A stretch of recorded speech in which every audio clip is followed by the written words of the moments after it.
Welcome to the Velkyn Weave. It's the man of the hour, the man with the power, Grant Ellis, bringing to you live here on the Games Tavern. Oh, what? You are correct, sir. Yes, sir. Oh. Yes, sir. Ed McMahon. Well, welcome. That was a little Dusty Rhodes to kick off the show, famous professional wrestler. Rest in peace. This is the show where a bunch of us nerdy artists, analysts, engineers, writers, nurses, and performers get together and play the Dungeons and the Dragons. So glad you adventurers are joining us tonight. This is your first time watching the Games Tavern. We welcome you. Please follow the Games Tavern on Twitch. It's free and supports the show, the cast, and the crew. Remember, if you can't watch us live, you can watch us on YouTube. About 48 hours after each broadcast, our shows get posted there. You can catch up on any episodes that you may have missed. We will get rolling shortly, but first, some announcement. That's right. Remember, if you have Amazon Prime, you also get a free Prime Gaming subscription, which you can use to show your support to the show, cast, and crew. And Prime Gaming subscribers get access to sub-only emotes and to a special subscriber-only channel in the TGT Discord. So check it out. And don't forget to cheer on your favorite character when they do something awesome, like use a bag of holding and a portable hole to banish Tiamat to the astral plane. Spoilers. Yeah, I mean, how many people have you seen do that? Also, your subs support our production quality upgrades so that we can make better shows for you. Our latest Bits goal supports a new microphone for the team. Everybody on the team. Several microphones. And a colossal thank you to Overhead Games for sponsoring tonight's show. Go to overheadgames.com to find some great support for your games. Now, instead of coming up with a Grammy-nominated jingle or a witty holiday-related expose, I thought Overhead Games would prefer I take a moment to allow myself to grieve the loss of yet another sacred party member. So, if I may, gentlemen, remove your hats. Of course. Thank you. The world will long remember their son as an heir to a weighty legacy. The soul of the Velkyn Weave, the lion of our hearts. Those who loved him will ache with his passing for years to come. The threads of fate surrounding the Velkyn Weave have frayed a little more as we say adieu to our dear companion. Of course, I'm referring to Nimble. Yeah, Quentin's gone too. Yada, yada, yada. Josh, go to Overhead Games and come up with some new great ideas for your new character, Josh. Back to you, Corey. And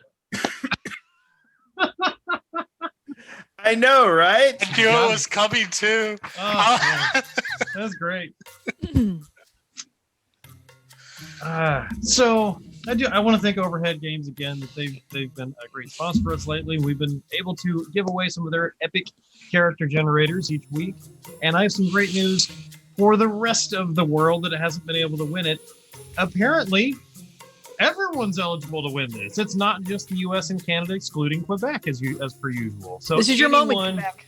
Anyone can win tonight's epic character generator, even the elusive, prize-deprived Quebecois. So, pay attention to the chat. Instructions will be there. We'll come back at the mid-show break and remind you again on how to do it. With that, let's get on with the show. When last we left our heroes, the intrepid Velkyn Weave, aka the Nimbus, aka I don't think y'all have a third nickname yet. We've got to work on that. Yeah. Nor do we have anyone anymore to give us. It was in pre-release. I hadn't sent it out yet.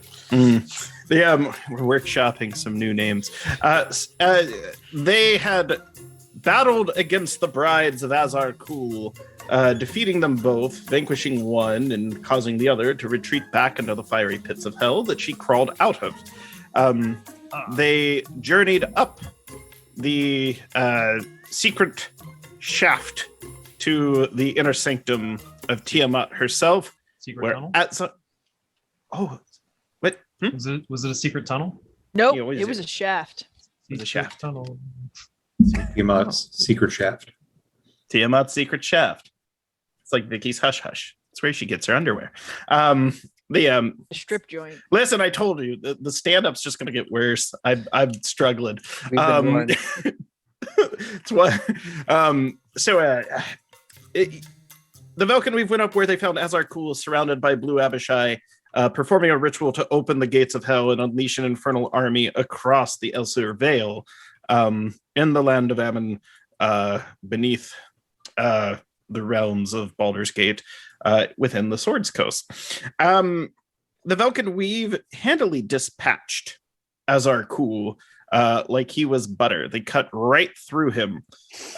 His magics were not strong enough. However, his death incited the return of the devil goddess Tiamat, queen of dragons, mother of dragons, where she sent an aspect from hell to take on the Velkyn Weave. She dished out about 487 points of damage before taking her turn, spread amongst the party members.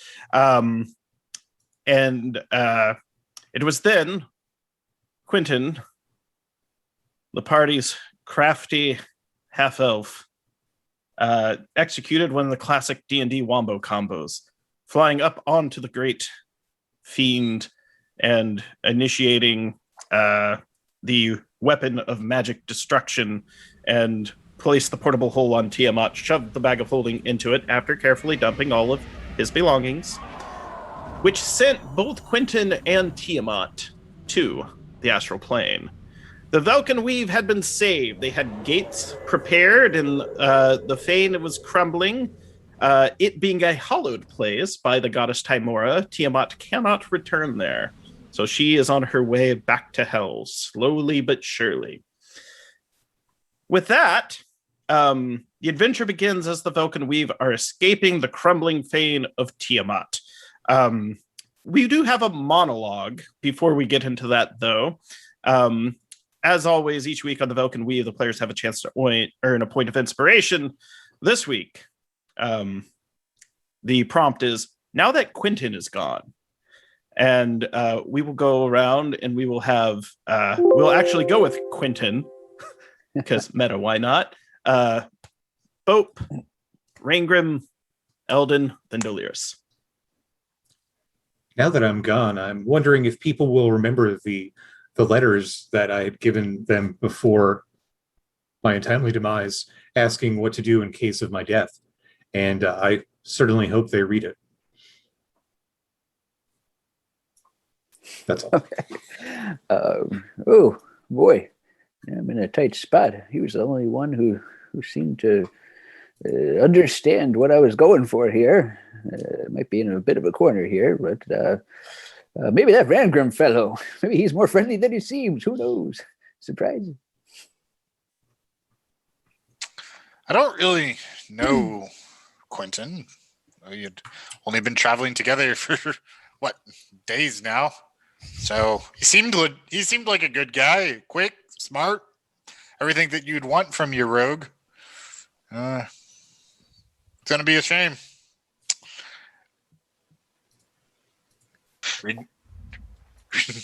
Just that's a shame. Sorry. One of his familiars is, Sprout sitting there. When they made Quentin, they threw away the mold. Sprout's throat recover. When they made Quentin. When they made Quentin, they threw away the mold.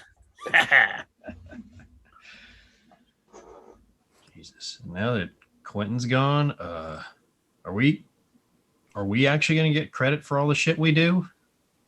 He's done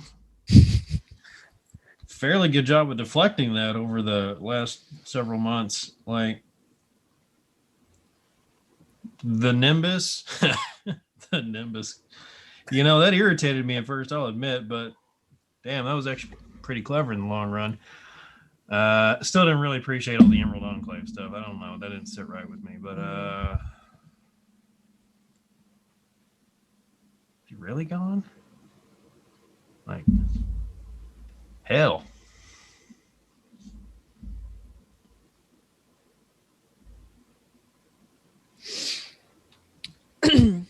see. Well, now that let's take stock of the party's last week or so. We lost Renyon, Quentin, and Nimble. I'm not doing great, guys. I'm probably in very serious danger of a just complete nervous breakdown. I may take my toys and go home to Waterdeep. Oh. With that, the Velkyn Weave stands near the summit of the Worm Smoke Mountains. They've exited from the crumbling fane of the Queen of Dragons. The Red Hand smashed and defeated the remnant devils returning to hell, the hobgoblin hordes breaking up into separate war bands. They see a familiar silhouette in the sky, riding on a broom of flying. Wine bottle in one hand, book of hot elven smut in the other. Practically her herald.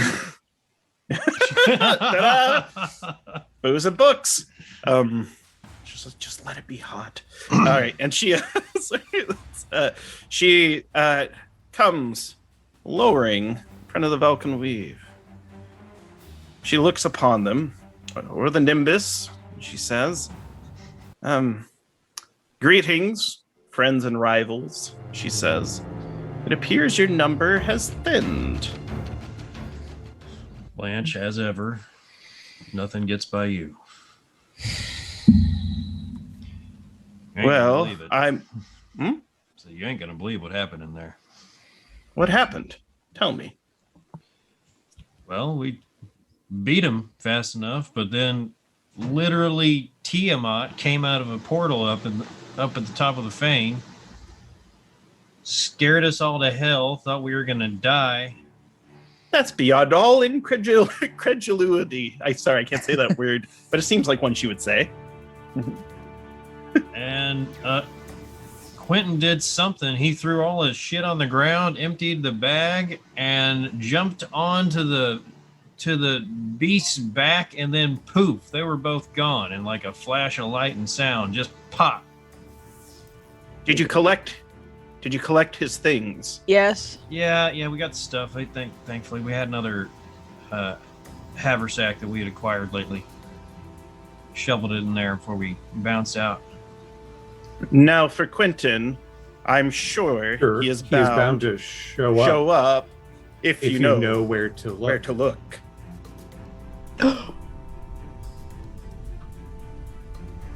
Take a drink of the wine.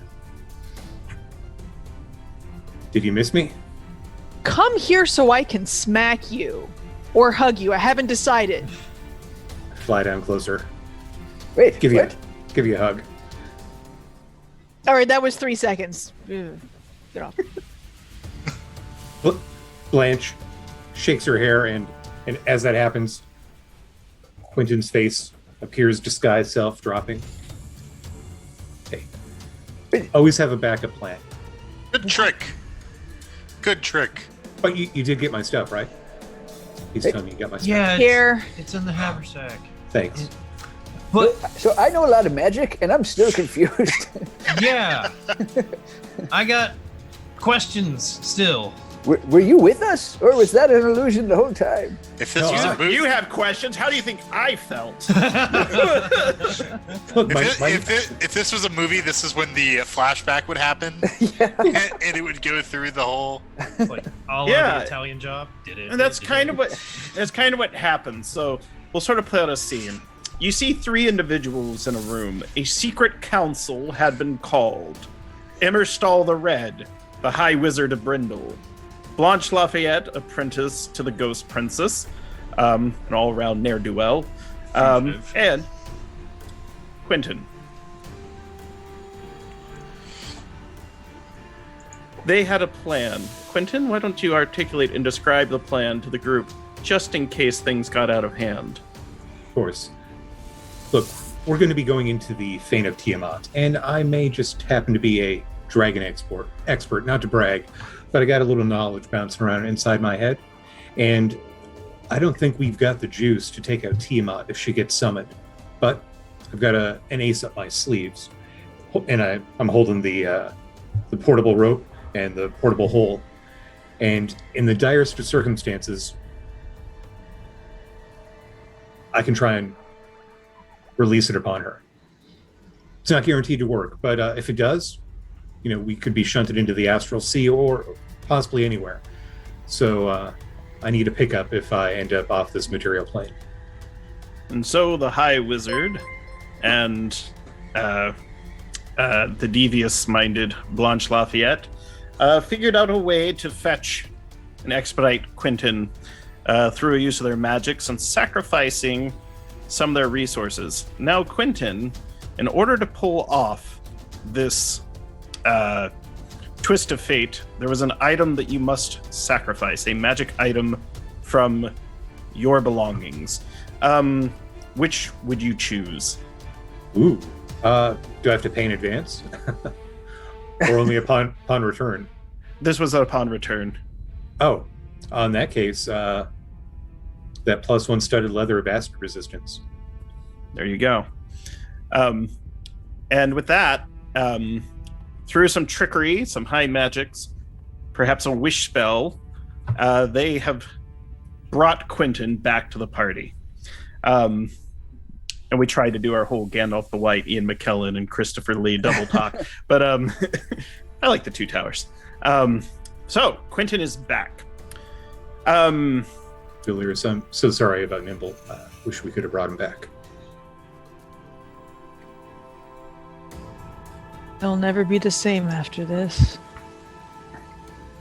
Outer armor. Do you remember the way he'd shake his talons out, or his tassels out in front of a fire at night to keep warm? You.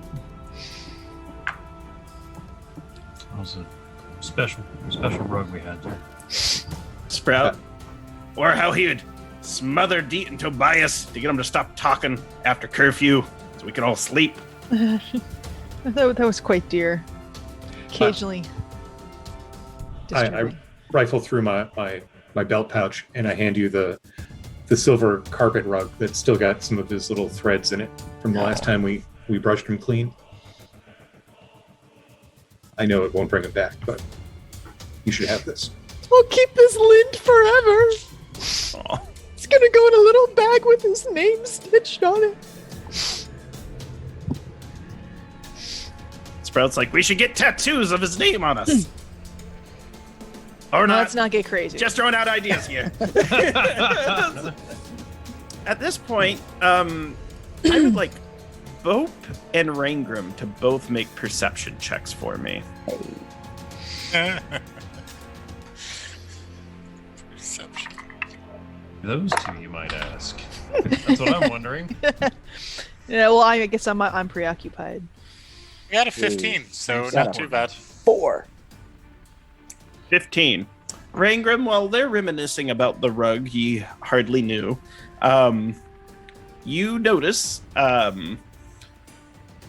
small silhouette has kind of been watching from the distance, and as soon as you look and see it, he scurries off, and you see him go up into a what looks like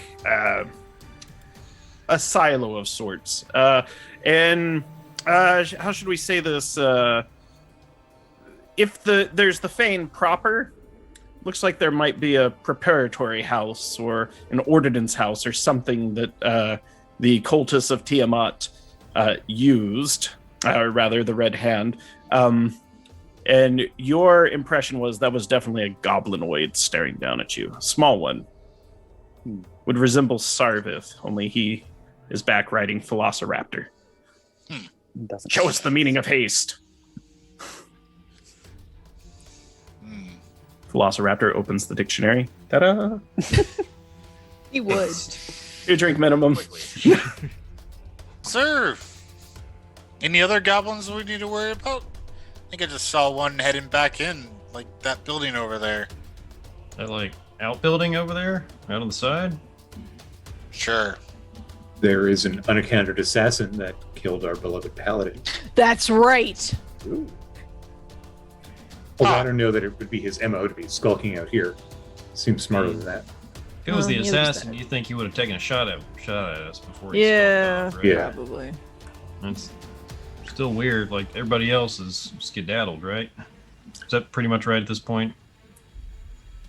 All the other Like a inhabitants red of the hand? Fane have dispersed. Most of them have gone down. However, if there is, like, say, an ordnance house, they might not be aware of what has happened in the Fane. They probably heard a noise, came down and investigated, and saw a witch girl and Come an elf man. the colossal. Yeah, a witch girl became an elf man. It was beautiful. What you're saying for is that we need to go take care of that. air some grievances. In his Post-haste. skull. Well, not all goblinoids have served to be enemies. Maybe maybe they could use a new patron. Okay. Bouncing the hammer, Rangrim will stalk his way towards the ordnance. I turned to Eldon. I think he's going to kill them. I think the odds are fairly good. Yeah. Oh, Yeah, they'll that's probably beg possible. for their lives first. So, with that, you start approaching the ordnance house. There is large double doors that look like they are sealed. Most likely, you would need to know a password to get inside or a command. Does the party remember the last one they learned?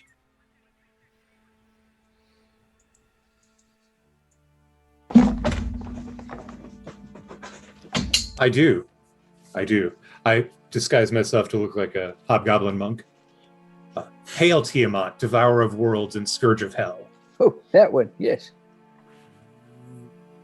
You notice all the windows light red, and it looks like they look like they're stained glass when you see them. Possibly they could be used as entrances as well. This house is about 3 stories high. It's made of stone. There are a lot of draconic carvings on it, and the great double doors slowly rise after you say that. And at that point, let's get a roll for initiative. Jeff was ready. Yep. He knew. Put on my business gear. Solid. Very nice. I love the hat. So good. I don't have any fancy hats like this. Is that the guy on the Quaker Oats? No. Everyone needs a hat. I need folks. fancy. Yeah, I need fancy hats. So initiative. Initiative. I Let had a good me. roll. So I'm actually going to move this over here. Maybe Bob can like put some magic mouth or something on a hat you can wear. It can say it like a slogan for you every time you go into battle. How about Hail Tiamat, devourer of souls and planets stuff? I was thinking this belongs in a museum, but That- belongs in a museum. That belongs in a museum. All right. So, Mandela effect.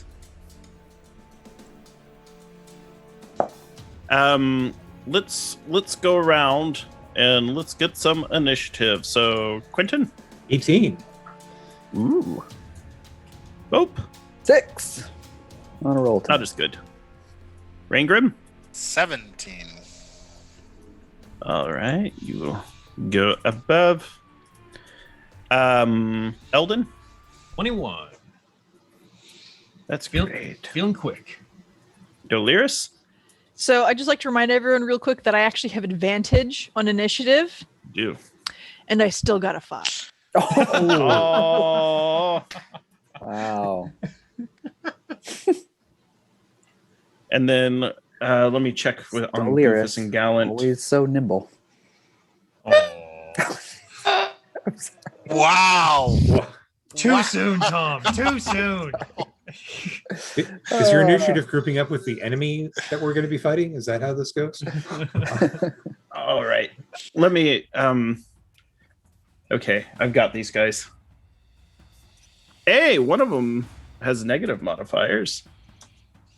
Probably still got better than me. And then this one That's good. has positive modifiers. Despite his positive modifiers, he didn't do well. They did do so.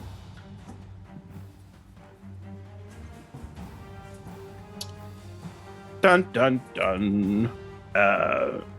So they are going on initiative count 10 and 9.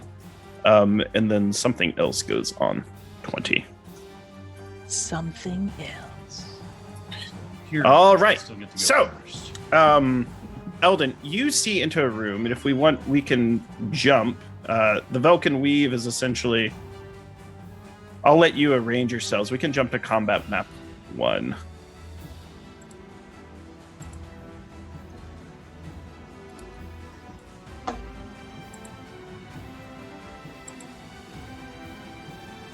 Crikey. Yeah. It's an Iron Giant. Yeah, in fact, why don't you bring up creature 4, Reed, as well? You can show that to the audience because this is actually the fight we'll have before us, so they can get the flavor. We'll describe what stands before them. There is a massive construct in here. Large tubes coming down its hands and a weapon drawn.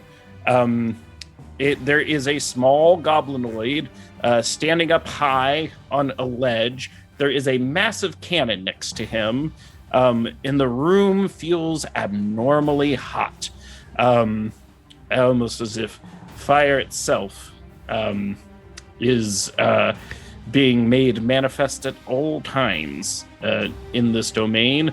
This is a holdout. There were many worm lords, and there were many agents of evil that fought against you. However, there's always a B team that doesn't get to go on missions and is forced to chant all the items and stay back home and cheer from afar. That was Bolitus, the mad goblin wizard's job. You now come face to face with his iron scourge, and he is the last holdout of the Red Hand. And with that, we can go back to our combat map. And Eldon, you are up. Hell. Wow. Okay. Big, shiny, giant thing. You got it. All right. We'll do this first. Okay. I'm going to cast Fairy Fire in a cube around that thing. Nice. All right. Now, for Fairy Fire, it has to make a save, right? Dexterity Dex. saving throw. 16. Dexterity saving throw. I am just all jumbled up. Let me move my dice roller to where I'm actually looking. My head's like on backwards today. It's normally over here, but it's like, All right. And then let me get their stats back where I can read them easy. So, Dex saving throw, eh? Yes, sir. 20. Hell. Oh, Yeah, he passes. That's I know. Anything else that you're doing on your turn? like, well, that didn't work. We'll bonus action my hawk spirit into the space between us, so it's in its 30-foot radius. So the giant thing is in its 30-foot radius, and then I will look. It has a very like. There are cannons. There are cannons in this room. There is a cannon, like a massive. The best way to describe it is like a howitzer. I'm gonna move through. I'm gonna move around my companions and get the hell out of the way at this point. Nice. Okay, you can move yourself and squeeze Yeah, like- past them. Halfling nimbleness, right? You know. Yeah. And, All right. Get out of the way. With that, let's see if the howitzer, on initiative count 20, Fires. It does not. So it sort of it starts shaking, and then Boletus up there. He's like, "Gosh darn it! It's jammed again." Spits at it, and with that, we move through initiative to Quentin. Quentin starts off the round by swearing, "Bane's fiery scrotum," and I will unleash a hex on the tiny worm lord in the back, 90-foot range, and I will target his athletics in case it comes to a challenge later. Is the hex a spell or an ability? It is a spell. It is a bonus action spell. He does not counter it though. Okay. And then, yeah, I will try and Eldritch Blast him with the old cantrip. Blast number 1. That's like a 15 to hit. Blasting the wizard or the Iron Scourge? The wizard in the back. He's on the far wall, right? Yes. And so you do not hit him. However, you notice he does use his reaction. Ha! Shields. Okay, well, I have one other attack with it. That is a 1, so that completely misses. I am out of action, and I will kind of duck out of the way, so I'm not in anyone else's way and not in the direct path of the howitzer. You're just saddle sore from that broom, riding it all day and putting on the outfit and it literally getting the makeup chaps my just ass, you know? All right. And with that, we move through initiative to Raingrim. Well, I'll go and hold off the giants. You guys take care of the guy in the back. And I will move in. We believe in you, Raingrim. I guess it's gonna take like full move just to get here, so or it's gonna take 2 move actions to even get there. Because 5, 10, 15, 20, yeah. So full move and then bonus action activating hill my hill rune, giving myself resistance to bludgeoning, piercing, and slashing damage. Raingrim, I need you to make a Constitution saving throw as you approach it. You notice it smells really gross next to this guy, to the point where as the air fills your lungs, it's bad news. 23. You will take 11 points of poison damage. If you have any other things to reduce that, that's I've already halved it. I am so okay. So then I am resistant to that, so I will take 5. 5. Okay. But you can tell in this area, it's just bad air. Anything else? Nope, that was 2 actions and a bonus. All right. With that, we move to Boletus. Boletus looks down and sees the Velkyn weave and targets the square between the party with a cloud kill spell. Oh, jeez. So yeah. So he's gonna throw it down now. Because I don't know the status of the party or your health, did y'all use your second long I was rest wondering token? about that. You all can be full health and full everything after That would this. be amazing. Let's do that. I figure it's good to throw that out there because Tiamat was blasting y'all with her devil magic. So, all right. So Cloud Kill creates a 20-foot radius sphere of poisonous yellow-green fog centered on a point, so it shoots out about 20 feet. And it can last for a good long while should it choose to last. Can we get a rule clarification? So does casting it count as entering the spell's area for the first time, or does it wait till the start of the turn? Well, it says wait until the start of your turn. It says or. There's an or. Enters. We'll do start of the turn. It's easiest.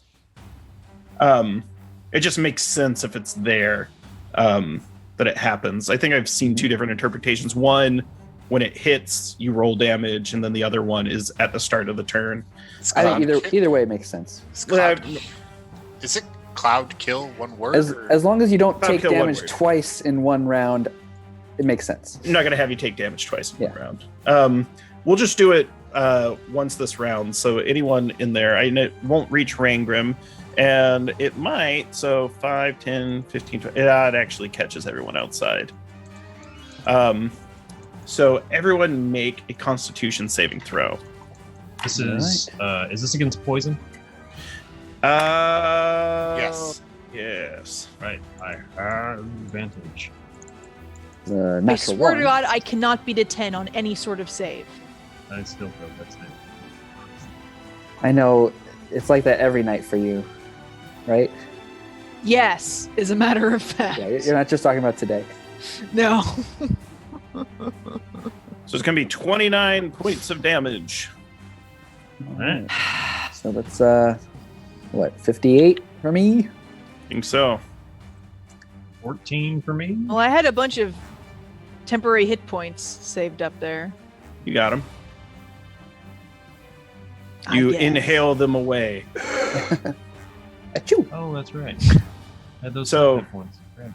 And then the save to beat, or Constitution saving throw, is, and I apologize for not mentioning it, is 17.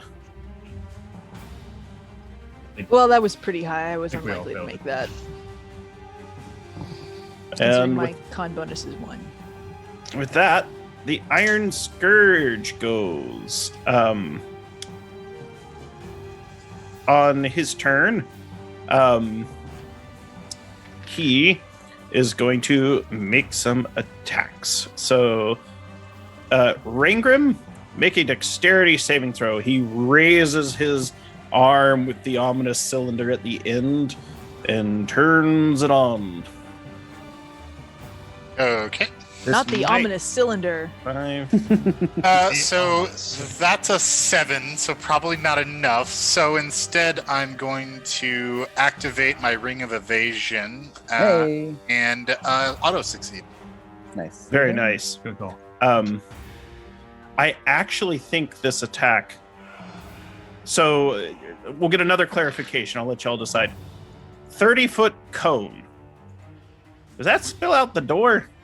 It would be blocked by the walls that they're hiding behind. That makes Okay. sense. We're in- Thank you. yeah, No total- clear path. Total cover, right? Good. It would blow past them. Technically, not total cover on the sides. It would. I would count that for the. It would blow past it. That's what I'm seeing because I'm like, nah, wouldn't work. So it. Yeah. Cloud, so it, if it was like a poisonous cloud, it would be different because it would kind of yes, Expand. Yes, the area. fill Yeah. the area. Got But it. This is like a jet of lava or something, right? Yeah, it's one of those things where it can hit this point straight, so I'm not sure like if it hits the point straight out. Like 30 feet in front of it's like open, right? So I just don't know if it would spill. I don't think it hits y'all. I think it's out of the way. We've got consensus. However, Rangrim succeeded, so you'll take half of 44 points of fire damage. Cool. And you notice there's like a meter on the side after shooting that, which seems to deplete.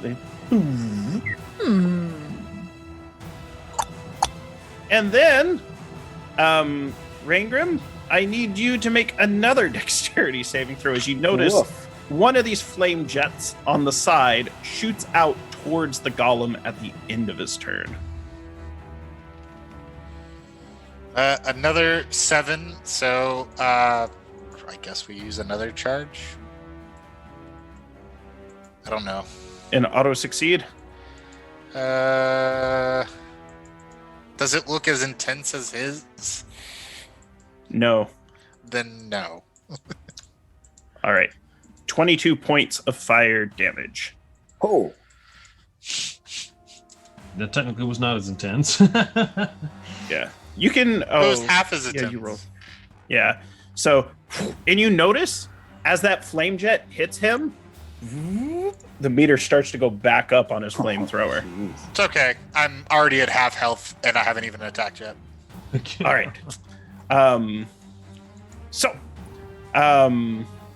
with that, we move to Bope's turn. Okay. So this seems like a kill room. There's corpses all over the place, right? No. But that is what it is. This room is No on fire. bones, no skeletons, nothing. Well, did you pick any up as you were leaving? No. Seems like a Bope thing to do. Bone Devil? I don't think I have time to empty 5 corpses out of my bag. So, did it seem like those? I let you empty 1d6 corpses. Okay. Hmm. Big It's money. not a good. No It's either Anders. Vikings and zombies. Just like No, I didn't roll yet. Sorry, I'm deciding if this is still the best course of action. It's the funnest course of I action. was hoping to animate corpses that were already inside. Corpses at the entrance are just going to die in the cloud kill. Do undead take poison damage? Yeah. Oh, Yeah, they're No. usually. They're Good point. immune. okay. why liches typically start with casting cloud kill around themselves. Then that's what we're doing. So let's roll 1d6. that is a 5. Woo! All 5 corpses. All 5 corpses. Is this like and the act of animating all 5 of them? Because This is that we my allow. new 5th level spell. Bippity boppity poop. I don't know how to pronounce this. Dense macabre. Cab. Oh, Dance McCabe? Macabre. Yeah. Macabre? Macabre's Macabre. fine. Macabre, you're right. Yeah. All right.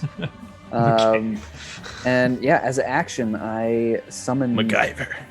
5 skeletons and say, "You guys do my dirty work for me. I'm out of here." All right, Um, summon the skeletons. I'm summoning the skeletons. Give me a second to just and grab these sure. little guys. Give me a second to get these skeletons. All right. Clickety clackety, bodie wody. Those are the magic words. Fee, I- fi, Make fo, boat fum. face. Command them to kill. Form kill, Devastator. kill the wizard in the back. We'll certainly try. Pull up the stat block. Not for as skeleton. come drop buttons. Right. So they have a speed of 30. So do they go on my initiative? Yeah, I'm just gonna have them running in there. It's more fun to just have them like charging. Sounds good. Oh gosh. They have arrows or Close to the swords. Fs. They've got both. Carry it like the picture. Arrows and swords. In case we run into harpies. And I'm going to move outside of the cloud, which you said was how big? 20 feet radius. Centered Yes. in the middle of the doorway. 10, 15, 20. So this is good? Yes. All right. Yes. That's my turn. That's your turn. After Bope, it's Dolirus.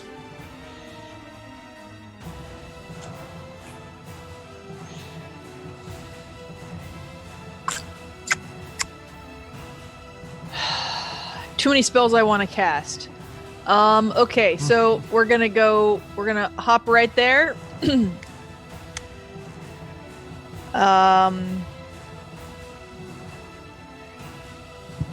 No, I didn't write down an invocation for this. I'm lazy. Sorry. We're gonna do a 5th level healing word on Rengrim. Nice.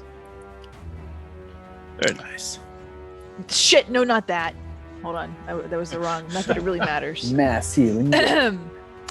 16. Oh my god.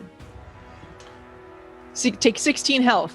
And then I'm gonna shoot, because that was a bonus action. So then I'm gonna shoot my crossbow at the wizard. Oh, by the way, Rengrim, your holy weapon is probably still running. So just FYI. That's a 24 to hit. 24 definitely hits. It's probably been longer than an hour. Well, I didn't think so, but whatever. And of course, I roll minimum damage on my crossbow. So that's 3 piercing damage and 3 poison damage. Ooh. Take that, hit points. And can you confirm, was this on the wizard or the scourge? The wizard. Okay. Noted.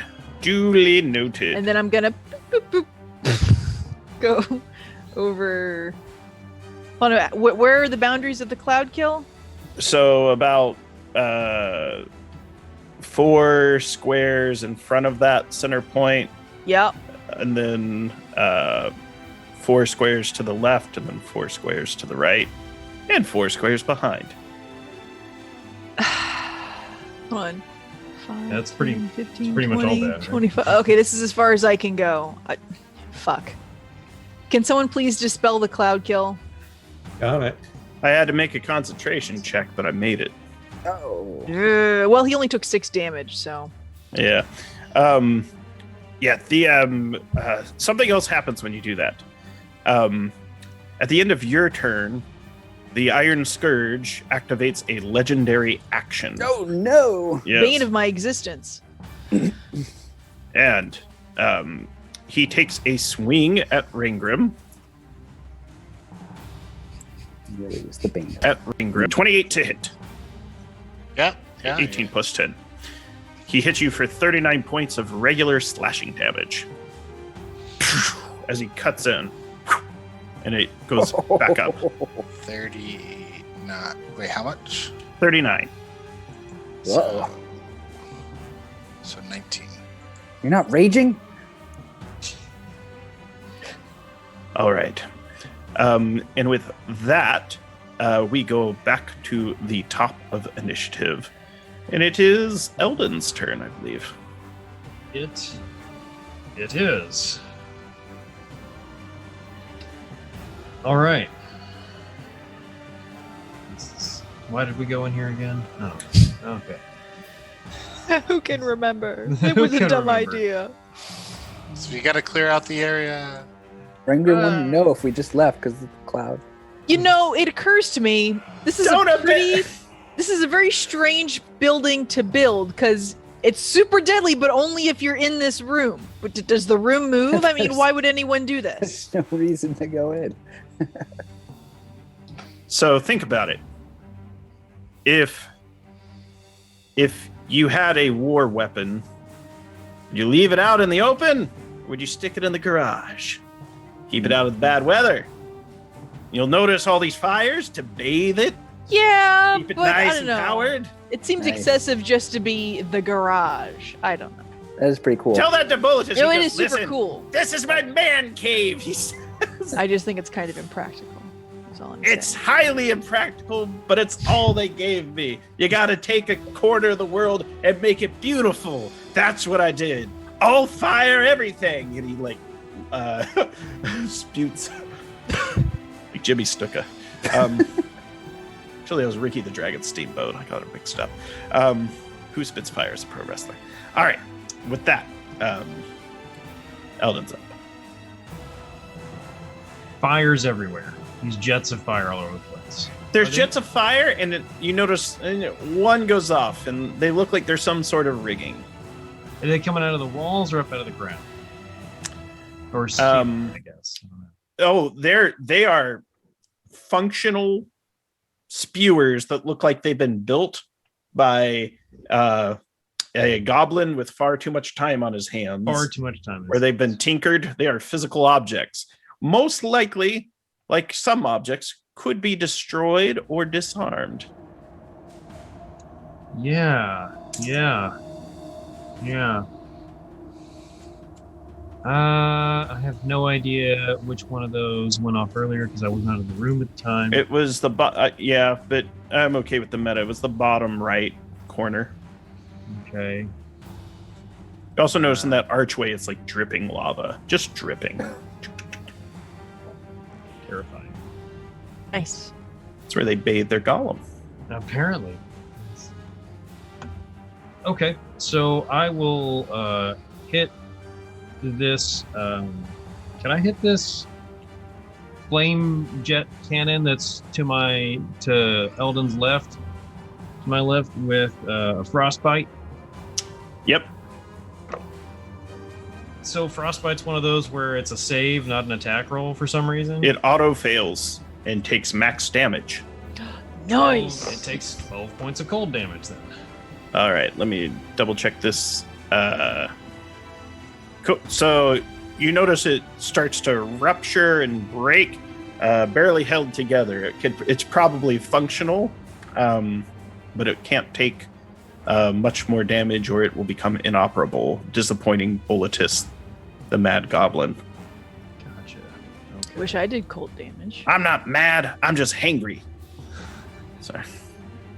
This is my fourth cantrip that I took when we leveled up. Nice. Nice. All right. Oh, and I'm going What to you do a second level healing word at Rangram as well because Very good. he's not doing so well. So he's been taking lots of hits. Rangram, take 9 more hit points of healing. All right. Now, we roll to see if the howitzer operates. It does. Dun, dun, dun. I'm standing in the doorway. Yeah. You are. This massive cannon is going to shoot at everything in front of it, I believe. Oh, Let me see what happens. So it is going to. You notice it starts firing what looks like little tiny fire bolts, and I need dexterity saves by everyone within 20 feet of the Iron Scourge. Sturdy save? Come on. Yep. I am not within 20 feet of him. I'm just You're Yeah. very lucky. But them skeletons, I was like, you can should I roll move once up for them one all. more Are the skeletons boned? But, nice. All right, I rolled 5 times and they were all very low. So it's a DC 16 to dodge the howitzer. Yeah, I think the highest was 14. So So I succeeded at least. All right. It's going to be 33 points of fire damage. okay, yeah, they're dead. They're all gone. Oh my god. Oh, they were great, though. We have to leave. I knew there was a We're here. chance they were clustered too closely together. All To be right. fair, like the there's a bones are lot still of- there. You could always recast it. Does that work? Skeleton body is a skeleton body. I'm going to allow it. Okay. It's I can't go in there. because, I mean, it is what it is. May want to undelete those skeletons real fast. Just put them over to the side. Yeah, that's one of those things where it's like, hold on. Let's move one of them over there. Would this work? All right. Moving through initiative to Quentin. I am dispelling magic on that cloud kill. Oh, thank goodness. Rolling. Well, that reminds me. At the start of Eldon's turn, you would have been in the cloud kill, right? I'm gonna do it. Is this? All right. So, yeah. Both abysmal con saves again. Okay, I do fail. It's 23 points of damage. At least I'm still resistant. Okay. Yeah. And then it's dispelled on Quentin's turn. Thank goodness. And I did. Get some fresh air in here. I rolled a 15. I believe that is sufficient. 5th level spell. Right? Yes. Okay. Let's see. I've got a bonus action left. I will quaff a potion of flying that I have. Nice. Preparation for next turn. And yell out, we got to put those fires out. And I'm done.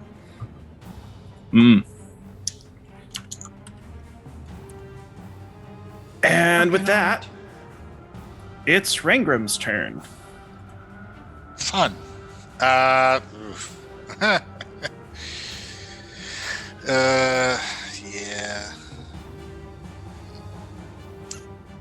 What to do?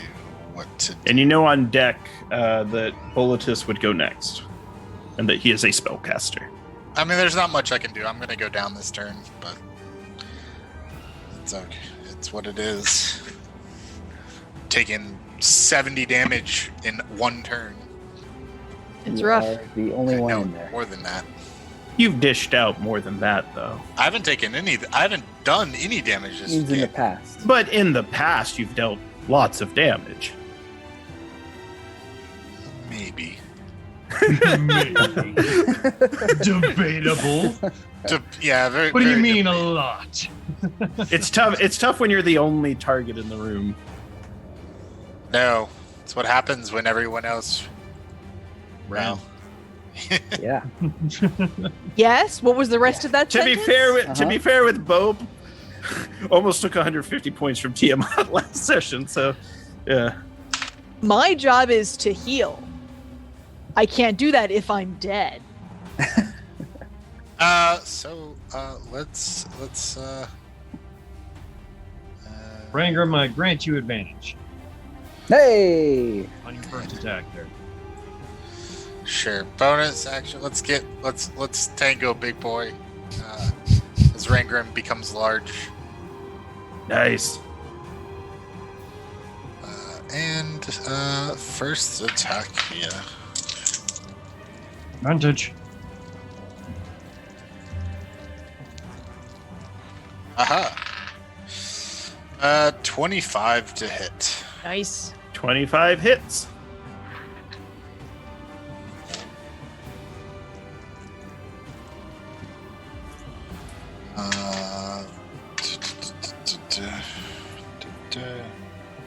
Where'd my DA go? DA. Oh. So first, the first attack will deal 14 magical bludgeoning with an additional 8 magical bludgeoning damage on top of that. So 22 magical bludgeoning on the first strike. And I will use, and he is not more than one size taller than me, so I will use that to push him 5 feet backwards. No. He's moved back 5 feet. You notice as he moves back too, you can see that there are these gas vents in the area around him that he is pushed back. Oh, not that far. Yeah. Sorry. He's like a giant exosuit. I don't mean to move so much. Take my move to follow up and attack again. All right. For 26 to hit. 26 hits. For an additional 12 magical bludgeoning damage.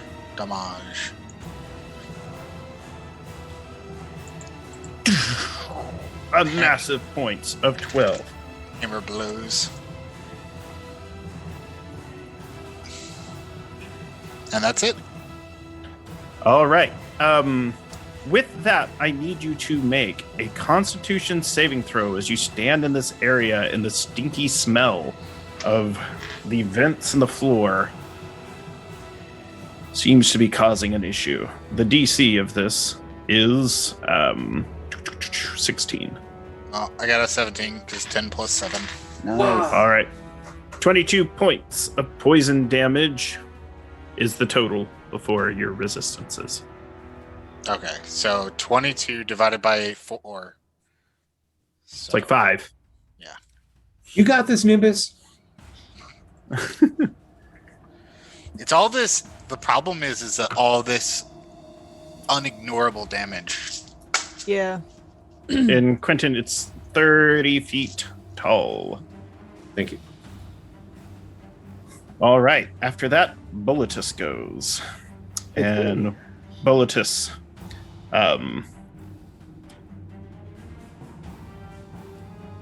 points at Raingrim and says, Wiener, make a saving throw. He said what? Wiener! Like roast the wiener? Yes. It says Um, DC 17. Of what? I think wisdom. Let me double check. I think it's wisdom. He's been inhaling a lot of fumes. Yeah. Yep. I mean, sure. I'd get a 10. All right. So the word wiener seems very hilarious to you into this moment, and you fall into fits of laughter as he casts hideous laughter on you. Cool. Nice. Fantastic. All right. That's With that, that is Boletus's turn. He cannot do anything else. Don't The- worry, Rangrim. You'll probably take some damage and get shaken out of it. The Iron Scourge moves past the laughing foe. Let me double check to see his move. Okay. whoa. Boop. Boop. And he points his Ooh. flamethrower at Eldon, and I Oh, need no. Eldon to make a dexterity saving throw. You got All this. If Rangram is down, it assumes Rangram is dead. Even Checks if he's out. laughing. That was a 1, Oh no. which modified up to a 3. Whew. Sorry. man. 44 points of fire damage. 44 points of fire shoot. damage. You still up? Yep. Okay. We can Oh. deal with that. All the other damage I'd taken was poison, thankfully. Oh. Up until now. And it looks like the flamethrower to the side of him lets out a line of fire that doesn't hit Rangram. And you notice where the Scourge had been hit before seems to be smoothing over, and his finish becomes shinier as the flame restores some of his health. Oh, this is a problem. This is Yes. And with that, it is no longer their turn, and we're going to go on to Pope. Okay. Oh boy. I'm gonna wander around the corner. Be like, oh, he's coming for us. And say, okay, little Skelly's not doing so good. How about a big one? And I'm gonna throw out the bone of Nicodemus Yes. on the Nicodemus! ground and summon forth the unholy. I don't know what he is. He's Who are you sending him after? The Iron Giant. Okay. They seem like they send him after Rangram. That'll teach him. No, I just felt like it could have been the wizard. fall down Okay. laughing. yeah. Let me. Heal the wizard, No, save the I world. think, He's a little too big, but we can shrink him down. Jeez. Yeah. So Smoke Man Muscle appears, as he's known by his stage name. Smoke man muscle. we, Yes. And begins wailing upon the Iron Giant. And he makes 3 attacks. Yeah. The kaiju battle. Maybe the rest of First blow misses wildly. Second blow is a critical hit. And the third blow is a rock'em sock'em uppercut as the Scourge's head falls back. And you see that he begins bludgeoning with his attacks counting as magical damage against the Iron Golem. Now here's the Um, question. I assume the answer is no, but I, as a necromancer, I have a feat where any undead under my control deal additional damage. Is he under my control? Probably not. He's more or less under your control. Okay. He loves you the most. Okay. Loves you more than the Ghost Lord. So he just gets to add 4 to his damage rolls. More. Ooh, just 4 points? Yeah, it's my proficiency. That's very good. So let me tagging on. So to answer your question from earlier, Quentin, like 32 feet. Cool. Right. So all right, this Scourge is taking a beating from the bone. And then back up. He's getting boned. We had shaft Sorry. jokes, scrotum jokes, bone jokes. I love this show. Lyris, you're up. This is classy entertainment right here. Yeah, the mature. Falcon Weave Better you believe get it. your dollars with. We're mature, intelligent adults, every one of us. All right, so Wiener. Wiener. I had to think of Swords. something. Yeah.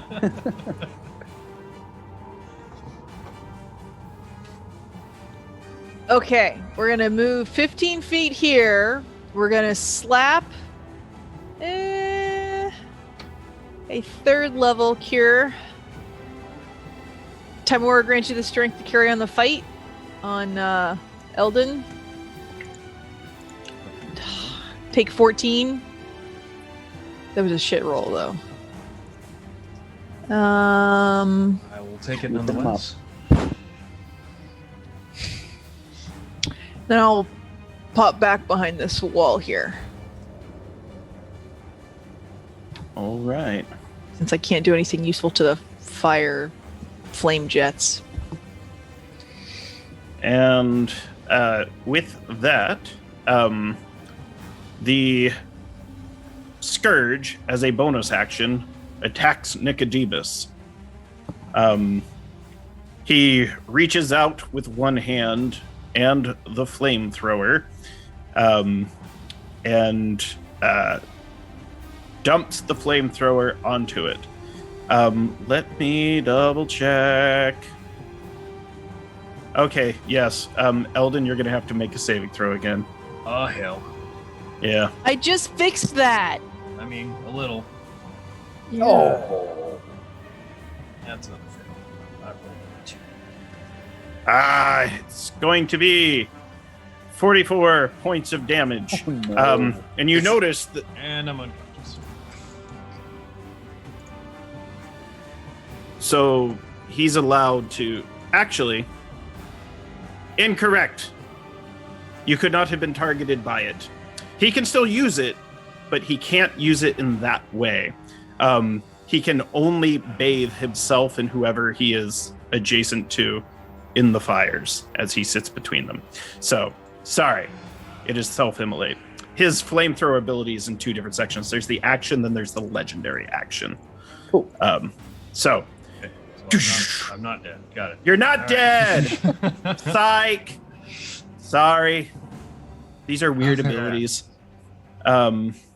He's a weird creature. So glad you got to test them on us. Yeah. This is one of those encounters from one of my publisher's books. Yeah, they're fun to play with. And with that, Nicodemus takes damage, and it looks as though every time flames touch the Iron Scourge, he does receive some health back. Not the amount of damage done, but a set amount. We move back to the top of initiative, and it's Eldon's turn. Okay. Okay. The puppet master up high is laughing. Going. I need to do something about that guy. Okay, so.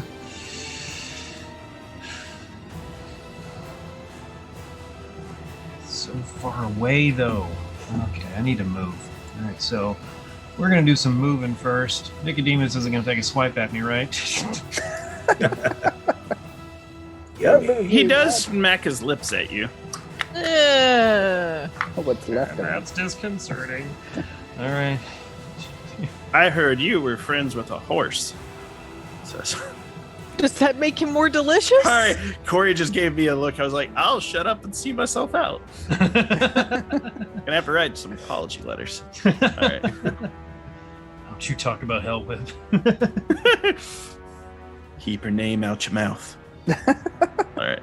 I don't suppose the smug cackling wizard is wearing anything metal, is he?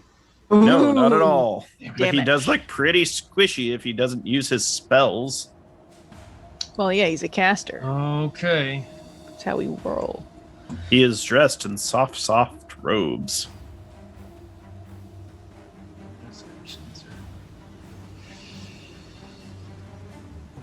I'm worried about staying in this exact spot, to be honest. But Nicodemus is there, that helps. Okay, I'm gonna do it anyway. Alright, I'm gonna cast Erupting Earth Ooh, I like it. underneath Wizard Boy in the back and just literally rock his world. So that's a dexterity saving throw from him, DC 16. All right. Reach up and shuffle some stuff out from around under him. Did he hit that cannon too? Yes, you will. Sweet. You got a 17. Well, he's still going to take half damage. Okay. 4d12 halved. 24 bludgeoning damage. All right.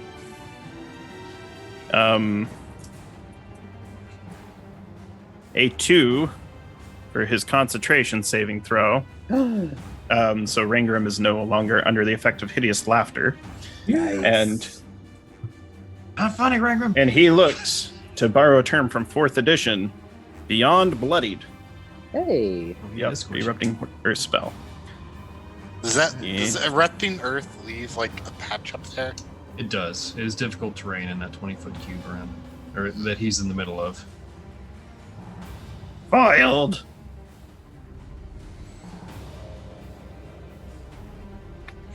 Well, wait, does it come down the archway or is it just up there up on the balcony? Yeah, he's up tall. It's just Yeah. up there. Okay. Anything else? Nope, that'll be it. Just the erupting earth. Yep, that's it. And that did 24 points of damage. Yes, sir. And that's full damage. That was the full damage. Okay. Howitzer's not gone yet. It looks like it can still fire, but it's random if it does or doesn't. Doesn't go off this round. Oh. And you notice it like almost as if like a magic turret always points it towards the big bad in the room, the Iron Scourge. But it cannot fire this round. Breaking stuff down, folks. And with that, you also notice Rangram would see as he looks up, the charges are currently empty on that flamethrower on the Iron Scourge as well. Nice. Quentin is up. So having quaffed the potion of flying, my flying speed is equal to my walking speed. I bonus action dash to give me a 60, and I move up here as I withdraw 2 magic daggers from the magic item that we picked up in the Fane, and dressed in my Hobgoblin Monk Guard, I proceed to fling 2 of them towards the caster. Very and nice. I made my my saving throw to keep up concentration on hex. All right. And you can see that he's going to cast shield. Yes. So that is a 14 to hit on one and a 25 on the other. The second will hit. Okay, that is... Let's see. 5 magical piercing and 4 necrotic. And then I'm like 20 feet off the ground, kind of hovering there. And I know I'm kind of out of actions and stuff, but I'm just gesturing with my hands like I'm going to cast something. Classic Quentin. God. Stuff's going down. Kill Josh, he shouts, and the Iron Scourge turns. Rangram, Josh? you're up. I was going to have an NPC called Kill Josh. Hello, I am Kill Josh. Oh, hello. I am Kill Josh.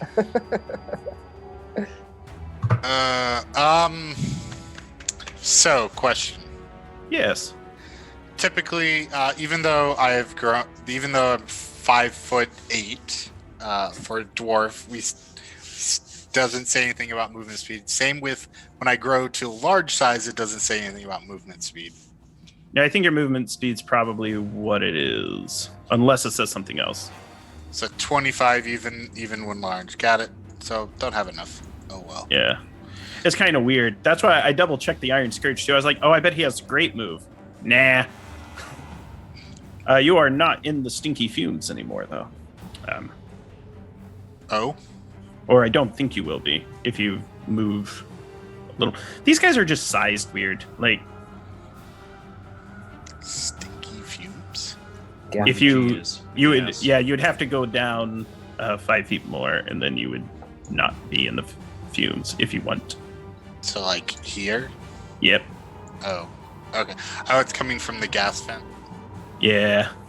Ah, got it. Well, okay. Tactical maps. Gotta love them. Hey. Oh, this map is full of it. All right. So standing up, let us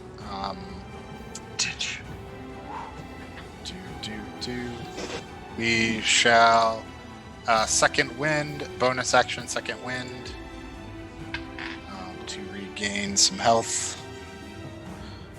It's going to be 13. It's good. And then attack. Hey. All right. He Reaction has, to give you advantage again. Hey. he has an armor class of 20. All right. Well, let's see if we can hit him hard. Yeah. Ooh, 18 and 19. All right. Nice. So, we're just going with the +5, so 24 hits. So the first attack will be.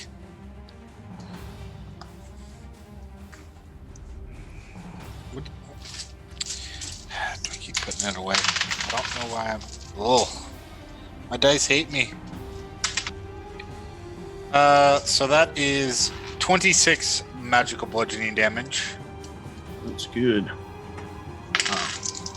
The first one.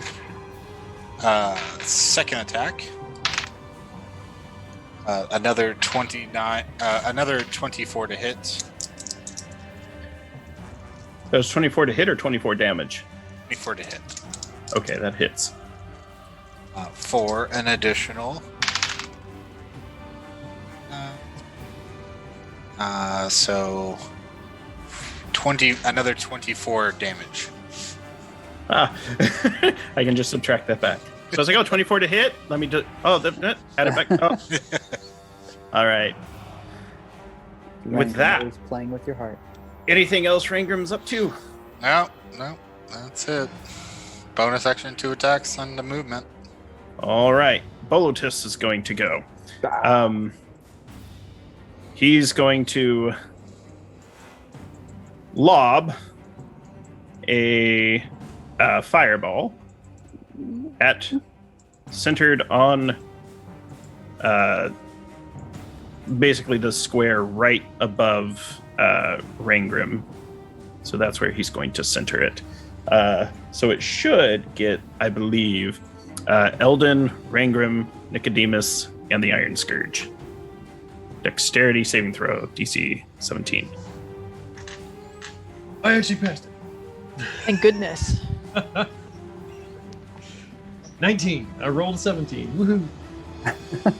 I got a 21. so- Hey. Nice. Hey. Yeah. Hey!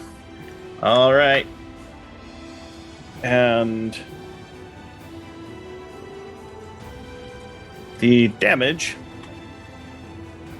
which apparently, okay, there it goes, is 32 points of fire damage. Which heals the golem. Heals the golem a bit. That is Bolotus's turn. Then the golem on his turn, you notice it doesn't cause his charges to go up. The golem on his turn is going to swing his cleaver.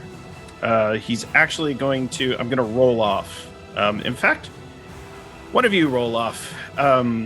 Doliris, roll a d6. Odds it's Rangrim, evens it's Nicodemus, because he's Hold confused. He's not life used to and two death targets. in your hands, Doliris. Literally. Odds. It's 1. Okay. So that's Nicodemus, right? Oh, Um, that's me. Rangram! All right. Oh. He's going to swing at you with his mighty cleaver. 26 to hit. Sure. I'll activate Cloud Rune. It's gonna hit the goblin. Yes. Woo! All right. Oh wait, no. Close enough. No, no Alright. take backsies. 15, 20, 25. He's just out of it. Could hit a cannon. Oh. Yeah, it says a creature, so I mean that's up to the GM if he wants it to be able to hit a Oh. cannon. You shouldn't confuse creatures and objects, but yeah. Is there something else you can do? I mean, it's not gonna hurt. I mean, it'll be fine. It's 39 points of slashing damage. So just Okay. Yeah. So yeah, you've got your stuff. yeah, I'm still resistant. Oh yeah. Down to 14. Oh, jeez. Are you resistant to magical slashing or just all slashing? All slashing, piercing, and it doesn't specify. Wow. It just says resistant. That's fair. Yeah. Good to go. With that, similar to barbarians, that's why you have a tank. That is the golems, and I believe next up we've got a rope-a-bope. Okay, I'm gonna crawl out around the corner again. Go, okay, it's going well. I'm gonna take out my chromatic acorn, give it a little spin, and you see a blue, icy acorn shoot across the field for the wizard. And I'm Yeah. gonna use my inspiration from the monologue to give myself advantage. Woohoo! Okay, come on, these dice. Oh Right. no! Okay. One was a 4, and the other is altogether 26. 26 hits. Yes. Okay. Cold damage. All right. Oh, he's immune to cold. I'm just kidding. Like I that, know. I'll see myself out. Like, no, go ahead and roll Who's, it. who's immune to thunder damage? Like He last does have- episode, right? He does have a I can tell you his immunities. He's immune to psychic damage and to being charmed. I think the one dude was immune to thunder damage. The blue Abishai, Yes. I think, right? No, the No, cool. Azar Cool was. All right. 25 points. I didn't say it, but it was at 4th level. Okay. He doesn't have counterspell. He doesn't play the no card on the party. Describe how you destroy and defeat Bolotis, the mad goblin mage. The last thing he sees is a tiny blue acorn getting larger and larger at rapid speeds as it just smashes him in the face. And it kind of like plasters his face in like the frozen surprise, like just of ice. There's just like a sheet of ice over his face. That's it. Nice. It's like a scene from Batman Forever. There you go. Cool out. Chill party. The ice how puns cool. are the best. Yeah, so this looks like a good time to take a short break. Don't forget to ask character questions by typing question in all caps in the chat, followed by your question in which character it is directed at. We will answer up to 3 questions. Also, Josh, why don't you give us those Patreon announcements? Well, the Games Tavern Patreon is a great way to support the show and get some useful perks and plenty of awesome content. Just check out patreon.com/thegamestavern, all one word, and get your hands on this amazing content. And as a reminder, we are doing the giveaway tonight for the Epic Character Generator from Overhead Games. Type !epic in chat if you haven't done so to enter. The winners will be announced at the end of the show. You do need to be present so we can, get a hold of you and give you your prize if you win. Everyone can enter, even people from Quebec. Remember? So Les Québécois! tell your friends. Let the francophone wave roll in. And we'll be back after a quick break.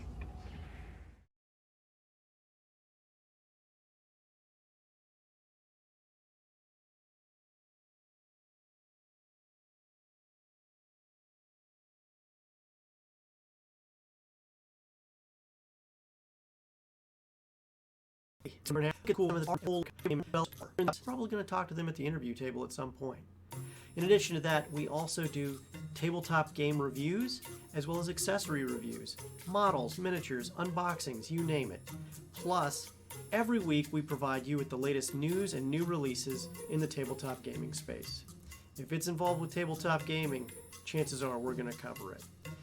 You can see this every Tuesday at 7 p.m. Eastern Standard Time on twitch.tv/thegamestavern on Twitch. And also, you can check us out on YouTube just by searching YouTube for The Games Tavern. We'll see you next week at The Games Tavern.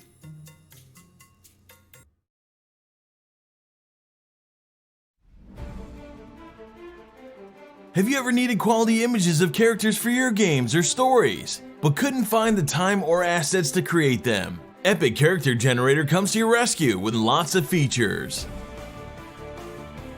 After launching the program, you can select a base character to start working on. Just pick a wardrobe and begin customizing it. At any time, you can jump to the settings to turn other packs on and use their content on your character too. There are certain items which not always fit together nicely. You can use the toggle feature to decide whether these items should be on top or on the bottom. You can use the coloring tool to give your items a unique look. A few items can deform the base body in a minor way, and others can make huge changes. How about moving around some decorations in the background? Or even the whole character to find the perfect composition? You can save your character as a data file and load it back later to continue editing it. You can export your character as a PNG image with a background selected from the program, or choose a transparent one. You can use it later in any environment. So, have you crafted your first character already? Epic Character Generator, now available on Android.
And we're back, victorious against Bolotist, the Mad Goblin Mage, and the Iron Scourge, an invincible construct that could never be defeated unless it took like 24 more points of damage. But it is completely shut down.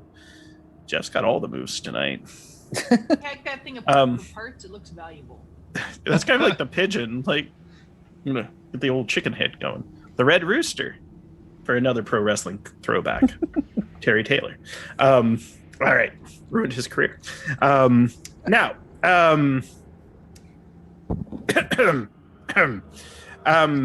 Bolotist has been defeated.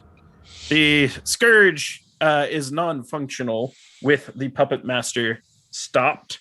The room is still very hot. Nicodemus is looking for a command from Bope.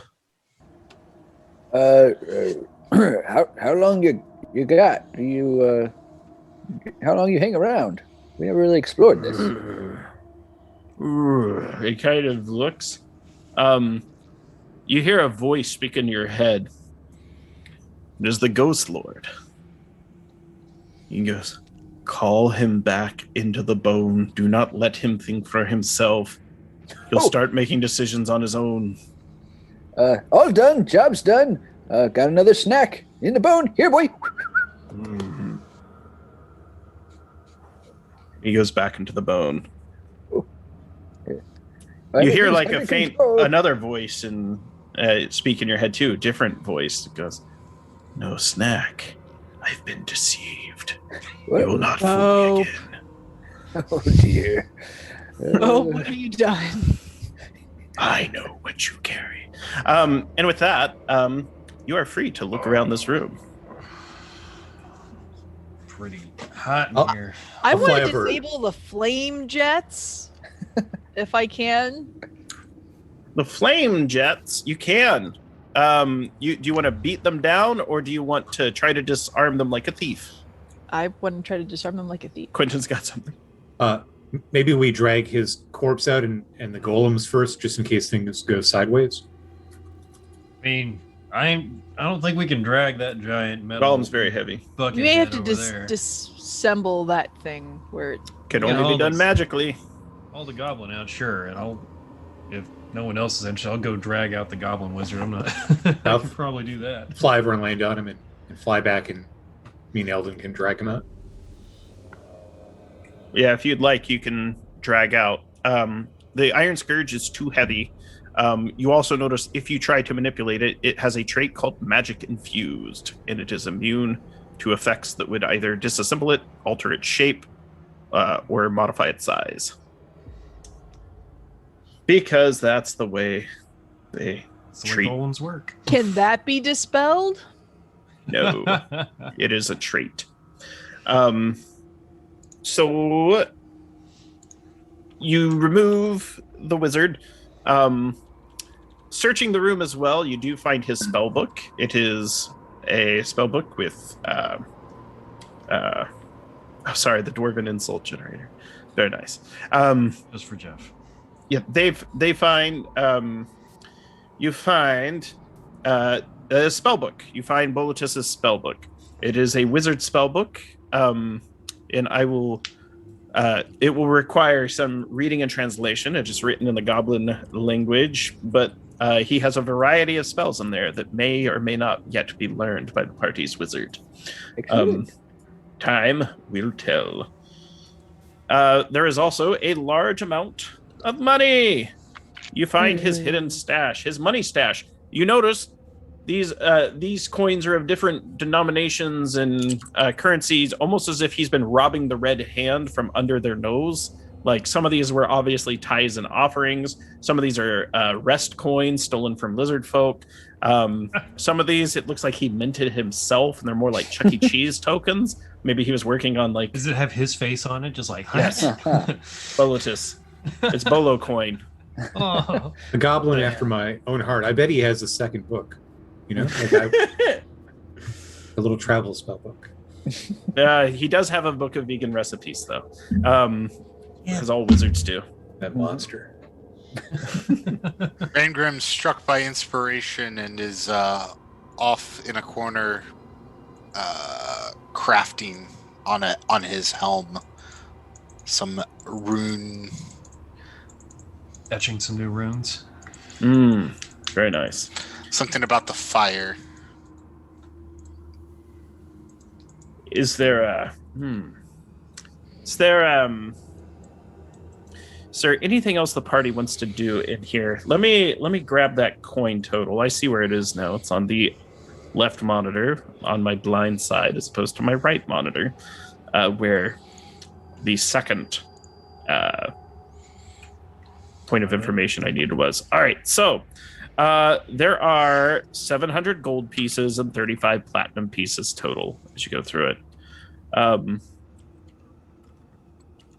Then there is a collection of spell scrolls. Ooh. There are 5 of them. Ew. Well, there are a lot of people who can cast spells here. Let's just crack them open and see what they are. Both make an Arcana check. I can do that. First one is Portal to the Abyss. Oh, Woo! wow. 4 plus 10. 14. 14. You know that these spells were written in a style called Scrabble spell. Whoever wrote this was writing it very quickly and was doing just the minimum. They were using wizard shorthand. These spells are very volatile. There is a good chance that these spells could misfire if incorrectly cast. So it's one of those things where there's a 50% chance as to whether or not the spells actually go off. Do it. 50 Do is it. really high. Do it. Very Yeah. high. Wow. Is it like Very- power word kill What are the spells? or disintegrate? Woo! No, it's create water and Go Calm really emotions. read minds. There is a cloud kill spell. Ooh. There is bad. That could go bad. there is a destructive wave spell. That's a pretty gnarly spell. All right. There is anti-life shell, Mm. Big fan. arcane hand, and animate objects. Ooh. Cool. I really want to know how that one would go bad. So those are animate spells that you find in these scrolls that have been written Cool. in I Scrabble really want to know script. how that one would Almost go as if he bad. was just picking up the letters and he was trying to quickly assemble spells. And he was like, "What do I have here to just make the magic work?" Animate. But clearly, he was not. He was not very thorough. Save these for later. You hear the sound of something ominous outside as well. Oh, there's Felglass crashing into things again. Yes. No crashing. Quentin and I are outside. We drag. You're outside. You see it. Drag Foltus out there. It's an airship. And it's not Countess Insuri. It's not? Okay. No, you recognize this one. It has the same markings and flags as the one that assaulted her palace. It's the one that One we've been waiting for. You have. It's got to Wow. show up in the last episode. somebody was. It's the one see Renyon all- wanted to commandeer so bad. There is, you notice, a silhouette of a tall figure, lean but voluptuous. You can see that her hair glows red like a flame. Her skin is like charcoal, and there are a number of. There's like 2 hill giants with her, 2 trolls that are chained, and there is also some hobgoblins that are flying with her. Man, They kind of look down. They see the Fane. hobgoblins. They look confused because this was supposed to look different. I fly up, 60 feet so I can kind of get at least 60 feet, get on level with Yeah. the deck. Who are you? She calls out with a voice like the fires of hell itself, just the rushing of great waters. She says, I am the queen in red, Brimskarda of Iron Slag. If you recall, very early in the first episode or second, you could see Iron Slag. In fact, they were trying to gather up the Vonendod. Mm-hmm. We have been brought here as part of an alliance with the Red Hand Horde. You're still dressed like a hobgoblin. Yes. Who speaking speaks? fluent goblin. Yeah.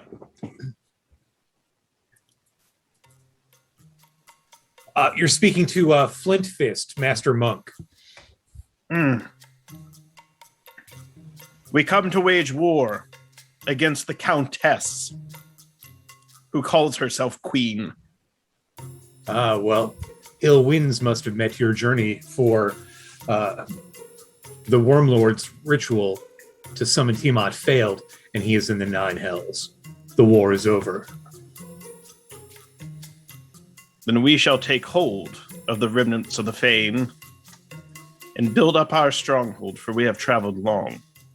They anchor their airship to where the Fane is. So now you have an airship with a cloud giant who calls herself Queen over at Brindle, and you have her rival Brimskarda at the Fane. I fly down, so I'm within 30 feet of the crew here, and with the telepathic helm, we're stealing that airship and collapsing the Fane. You're going to try to steal their airship. Well, if they're going in, we can bring the Fane down. It's pretty unstable as it is, right? Like Well, they're not going to. Well, they're going to investigate. Well, But the Fane already collapsed. It is. They're just claiming this spot. Like they're like, Okay. because they've just traveled. They've traveled a long time. They're like, we've just gone up the Wormsmoke Mountains. There's supposed to be dragons. This There's peak is supposed to be ours. hobgoblins. There's supposed to be devils. No devils. That's her whole thing. She turns. Brimskarda turns to the Hill Giants. We'll call him Lucian. Lucian. Yes, Brimskarda. The Hill Giants. Would you say there are a plethora? We'll call him devils down there. Lucian. I would say Lucian. yes, and they sort of do this like Three Amigos bit, but she's like, there aren't any devils down there. I was told there would be devils, and she's like very mad at the Red Hand Horde. I was There's one. promised that there would be devils. It was a promise. Yeah, she's almost like throwing a tantrum. Like, there was supposed to be devils. There was supposed to be this great dragon goblin leader. All there is shame, she says. So they're just claiming hold here. They're not looking for a fight. There's probably about 50 or 60 red hand black spawn reavers with them. And with that, what would you like to do? You can stay here, or you can begin the journey back. Should head back at this point. Yeah, I'm not sure I Folks? want to tangle with these folks.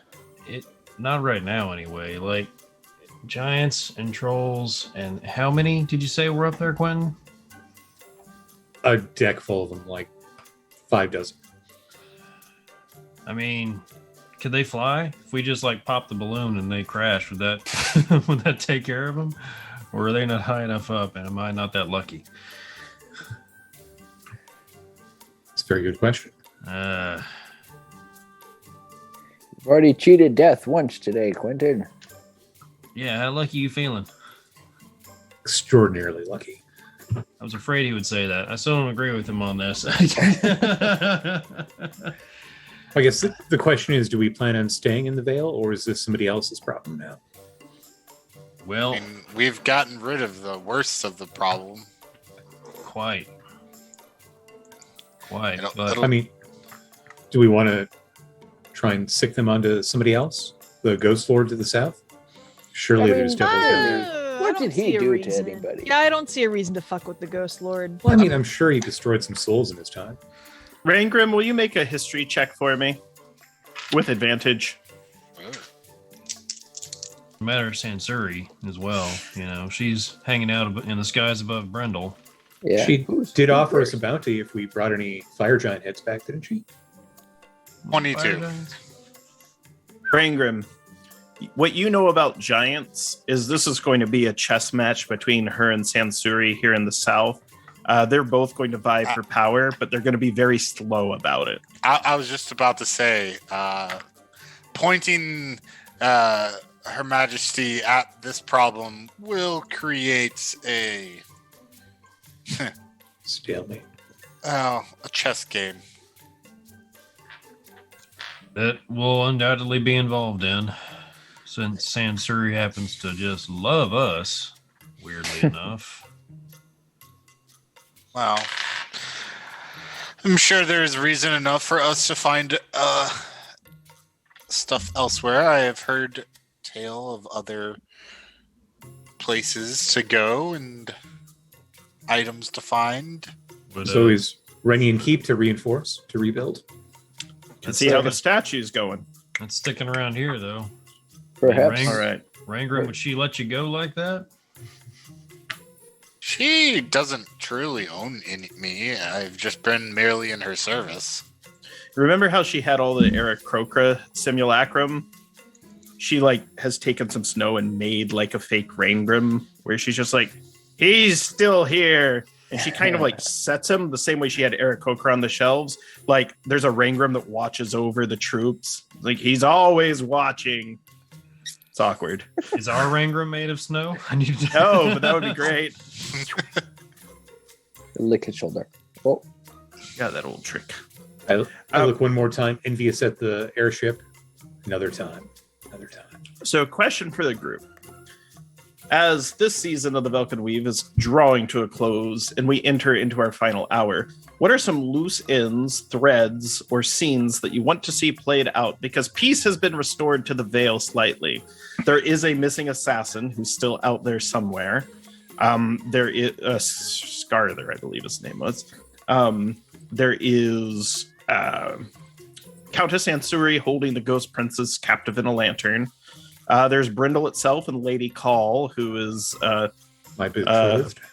betrothed to Quentin. There's the elves that have gone to the north. There's the purifying of Renian Keep that's being beautified, and there's also all the townsfolk that are starting to rebuild. So let's start getting them down, and we'll put them down as a group. So we'll go Quentin, Bope, Rangrim, Eldon, and Doliris. Just so chat knows we go in that order, just because that's the way I see them on the screen. So I want to, tie the knot with Lady Call, kind of tie up that loose end, and But I'm bumped. yes, and get us all titles, minor nobility titles. We did just defeat Tiamat, and I think we've earned that. So that's what I will be working on.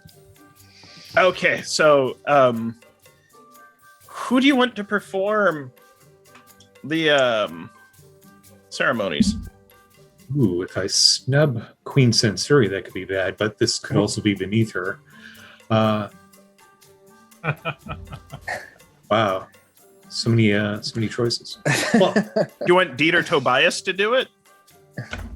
A lizard wedding? pretty novel. Lady Call's like, I was hoping to have it in the church, but we did murder Lord Jarmath there, and I'm worried that place is cursed now. Do you want a cursed chapel? His beloved may not be agreeable to that situation. Huh? I think he might Former prefer Lord the Jarmath's beloved. lizard folk style over the dark elf one that I would really prefer. But less bloody. Jarmuth wandering the Fae with an army of pixies, smelling like leaves. Oh yeah. Sandalwood. And Oh yeah, that's right. Y'all saved him. His And spirit his is happy. Saved. Wibble. wibble. Wibble. Potion of Autumn. Oh, we barely knew you. That's how you tie up a loose end. Right. That is a way to tie up a loose end. So, Yeah, I would ask Dieter Tobias, and if they're unavailable, then I would ask Delirious. They do. They I ask if am they can hold it. fourth on your list of officiants. This is great. So Deet and Tobias say they'll do it, and it's great because they get to see each other. The wedding is held in the ruins of Linar Mall, where a wedding was going to be held once before. In fact, you get to hold your wedding where Countess Queen Sansuri married herself. Except it's all tilted. Everything's on a canted angle, so they have to build platforms to kind of level it out, which is great. The Litter folks are all about it. Most of them are made out of bone and fish.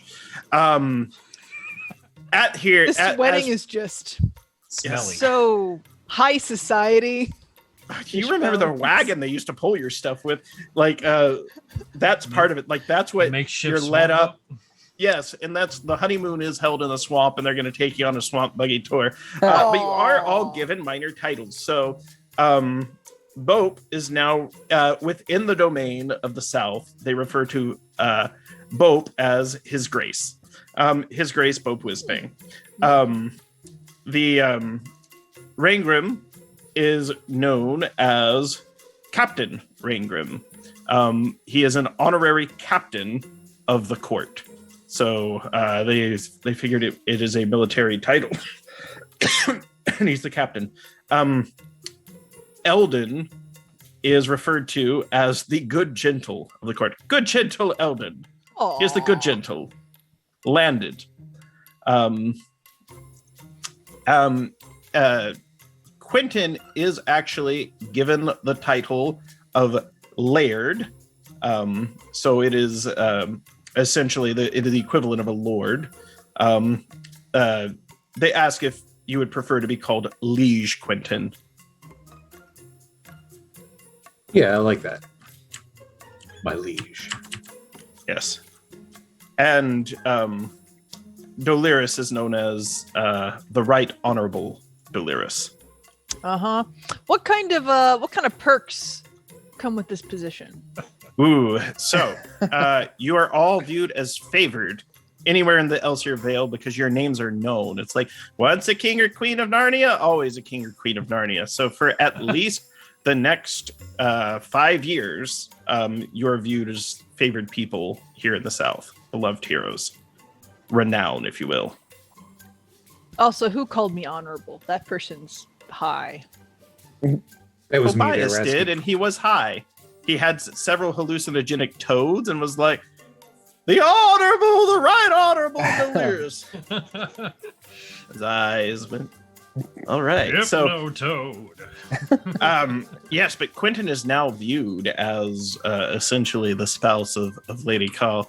She asks if you want an open relationship. If not, she'll, hang around. I tell her, don't worry, you're never going to see me. I'm going to be out adventuring, just bringing back magic and glory to the Vale. And you notice her back to you while you're saying it. She's like, yeah. No. Remind me why you wanted to marry her? Oh, the title and a little bit of power, and maybe she'll bail me out of jail someday. She's searching for, that's your thing. Similar to, you have as a party that mark of prestige that you got very early on.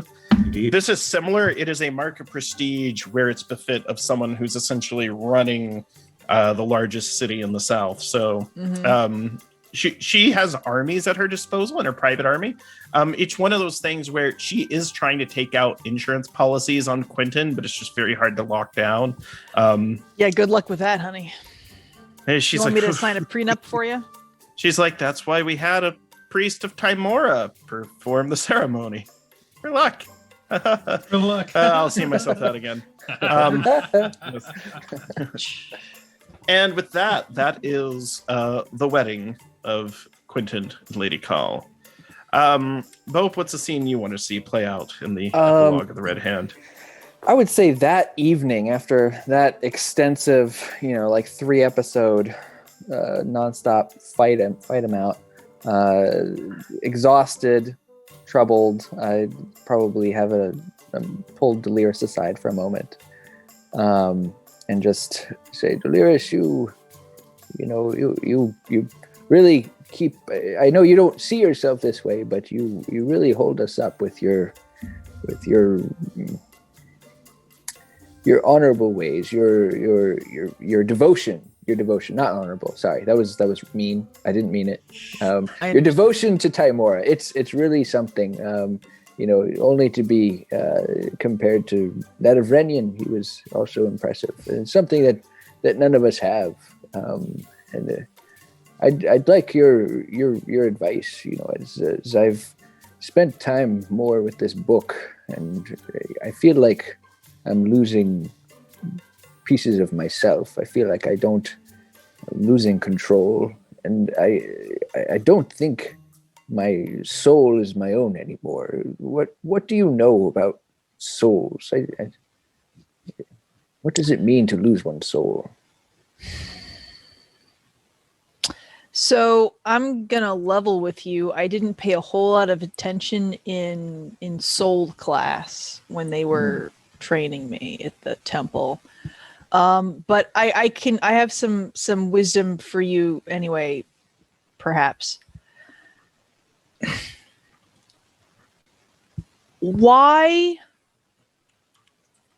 did you accept this deal to trade your soul?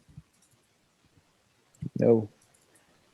Renyan was right. One of the last things he said to me was, I should have explained it to you guys, and you may have understood. I've been jaded by people in the past, humans mostly. Seems like a bunch of greedy sons of bitches.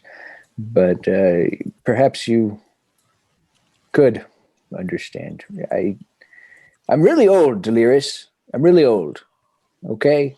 You were like 30. You guys are a bunch of young adventurers. I mean, you think you're never going to die. I didn't do this. I didn't choose this. I was a gardener for the last 300 years. I was happy sowing seeds of carrots, and I had a wife and children. I was happy. I didn't need that. And then it was all taken from me in a moment. And if I have an opportunity to make that right, then that's what I'm going for. And I'm not just going to lay in my grave and say, oh, it was all for a waste. My children, my grandchildren. If I can undo that, I will. And magic has shown that it can do amazing things.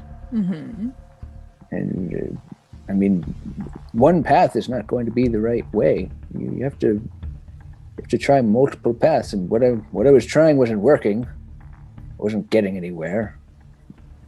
Well, this book seemed to open a door, and I took it. I'm not sure if it's working. So essentially, your distress is that you're not seeing a return on what you paid. No, my distress is that this book seems to, instead of helping me get my means, it seems to be hastening my end.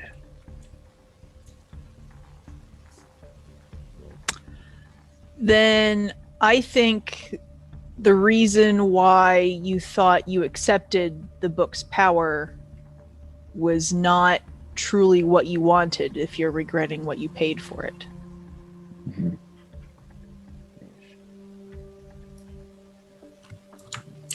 Well, I don't have faith in much, but I have faith in you. But I'm not sure even you could bring me back if I were to fall at this point. If you wanted to come back, Bope, I would find a way to do it. If that was what you wanted. I will go back to cleric school if need be. This is like dinner time, evening, Sunday. You notice a whole lot of moonlight is starting to shine outside the window right now. It is lighting up the window. Look outside the window. You see a winged creature descending in the moonlight, coming towards. Yes. Felgalus!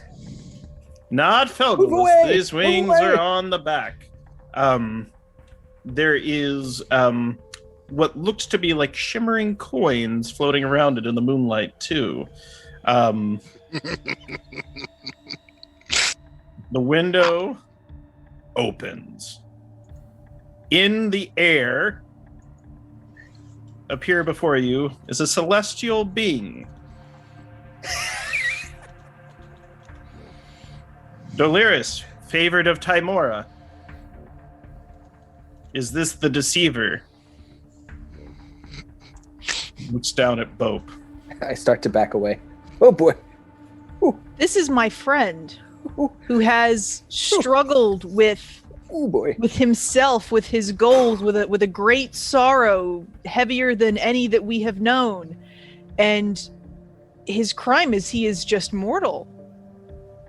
A deceiver, he's been deceptive, but that is not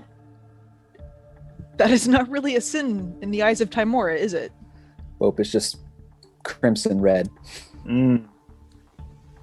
It was not by chance that he sought to deceive you and tell lies spoken from the mouth of Timora, but by choice.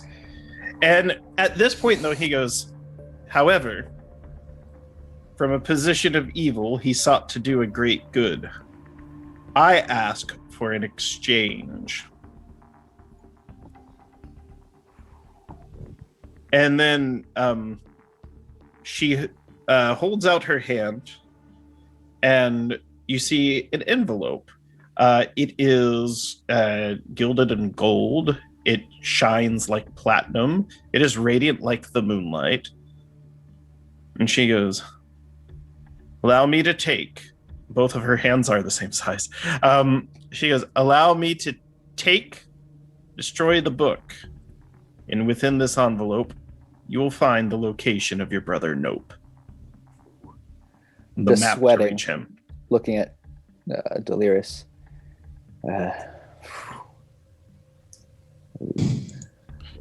Do clerics have discern evil? This is a good. This is an angel. This is a celestial being. With the coins, because that's Timora. We couldn't lie to Doliris twice, having. Trick me once. That's on me. Fool me twice. Bope is going to take out the book and gaze at its leather, disgusting skin of a parchment and binding, and look again at Doliris in shame. There's just shame. I don't know what you are, but I'll take that deal, and I'll give him the book of vile darkness. I am a Solar. He speaks. His voice much greater than any of the giants you have met. And he's or she's larger. They are larger. They defy glory and description. And Bope is trembling just in utter fear. I'm not so steadfast myself. As the book leaves your hand, you are no longer attuned, and it is rent. It is almost as if a hole into the abyss and void itself tears open. You are now free. You lose all the negative detriments, as well as the positive effects of being attuned to the book. You turn back into normal Bope, but now, possibly to be explored in season 3, the location of your brother is now in your hand, or his last known location. The map to find it. Crumples in the transformation. Can I catch him before he hits the floor? Oh, he can take regular damage amounts now. No, It's like doubling his hit about points courtesy. effectively. Friends don't let friends hit the floor. All right, you catch him. Take her shoulder, her outstretched hand, and just tears glistening in his rheumatic, once again clouded and cataract-full eyes. Just, thank you, child. Thank you. I meant what I said. But we are going to talk about this Timora dream later. Yeah, just shame, just eyes down.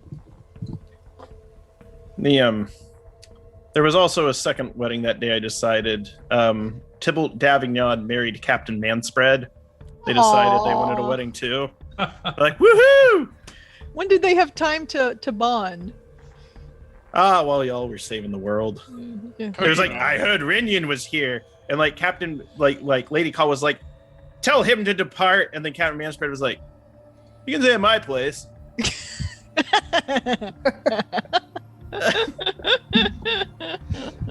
And with that, Raingrim, what scene would you like to see? It's really hard because basically I haven't really been able to develop much. So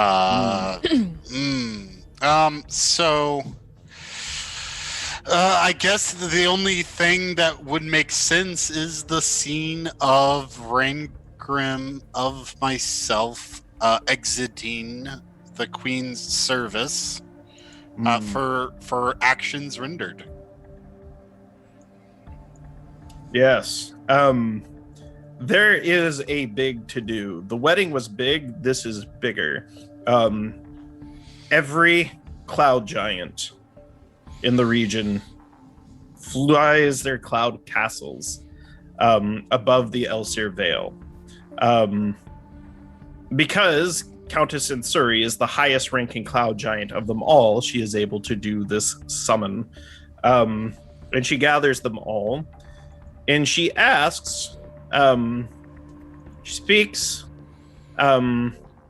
she's presenting you with essentially ceremonial and honorific garb, armor, and weapons, should you have it. This is like your court dress attire that you will always have the right to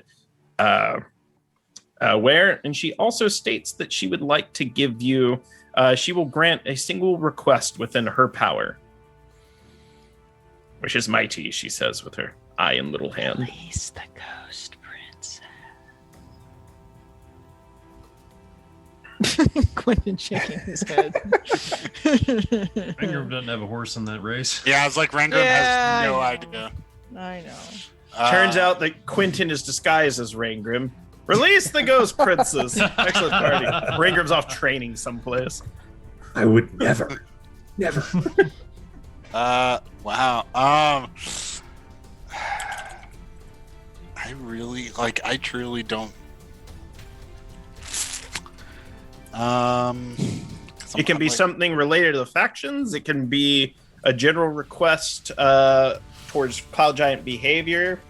She can pardon people or accuse people, or condemn.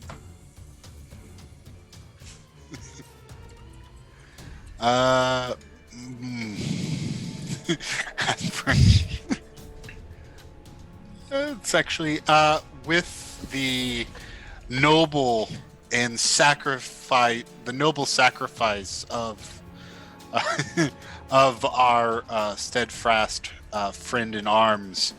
We find ourselves with a lack of transportation and a quick mode to travel the lands, and met out both justice and righteousness. Well, not right. No, that's not Rangram.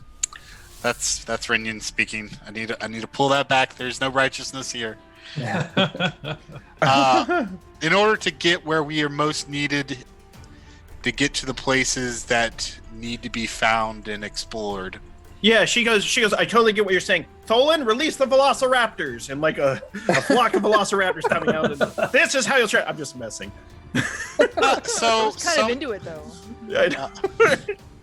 If a airship or a other air travel for the party for this group would be of great impact. So, she says, you ask much. But You stationed far to the north, near Citadel Felbar, there is an airship that will be granted to you. The dwarf who lives there knows of my name, and he can grant you that ship, Captain. It has been some time since I went home, I suppose. The wife wants to see me. Thank you, Queen. And give honorifics and giant, of course. Yes, she nods and bestows that. And should you travel up to Citadel Felbar, you are able to retrieve an airship that has the same stats as the one from Storm King's Thunder that you can get at 10th level. So Nice. Rockin'. with that, an Elden scene. Grant, can you tell me who took possession of Renion's body? The Starsinger Elves. Starsinger Elves. So Eldon and Renion had a common bond there with our connection to nature and whatnot. And what Eldon would like to do, given that we've, all the ruckus has settled down for a bit, is retrieve Renion's body, go out into the Witchwood, and dedicate a grove for him. I in one day I could at least start this process. I'd like to find a large boulder in the forest if I can at some point, someplace. And with a couple creative uses of stone shape, inter Renion within the large solid stone. And yeah, I got a list, sorry. No. Let's go through it. That's what we're here for. This is the end of the Red Hand of Doom. I'll cast Awaken on 2 large trees just to serve as guardians of this grove. I imagine Brindle, or at least the folks therein, can provide the resources I need to cast such a spell. Because of what we've done. Just some expensive stones, that's all. You know who assists with this actually is the Ghost Lord. It's one of those things where I know you don't like it, but he liked the Velkyn weave, and essentially you returned his phylactery to him. It was Eldon who did that too, right? That's right. Yeah. And he has the ability, because remember, he's a druid lich. He is a druid, yes. Druid lich. You found him in his halls of weeping, as they're called. Actually, what is it? It's like the shame spot. Like, he looks at a picture of his greatest failure and he stares at it all day. Okay, and like, Dorian Gray. His face melts off. No, so he actually assists with this in secret. It's one of those things where he disguises himself that he might travel among you. And it's the first time that he's been out of his sad boy place in a very long time. And he participates. Yeah, I'll use the plant growth spell in this area to make it, verdant and bright. I'll kind of find some other boulders in the area and carve some kind of like warning runes, like watch out, trees bite, and note who this this copse of trees, this grove is dedicated to. It's probably somewhere near the keep in the Witchwood. In the elves, if anyone else had come to them other than Eldon, they would not release Renion's body. But he has an order of elves that, they're essentially the Renions, right? So they know that you are of him and knew him, and they released his body to you and you alone. They also, that group do annual pilgrimages each year to go to the spot that you dedicated, but they do not go into the grove. They approach the grove, spend a day in trance in front of it, and then go back to the lands to the south. Well, from the Witchwood.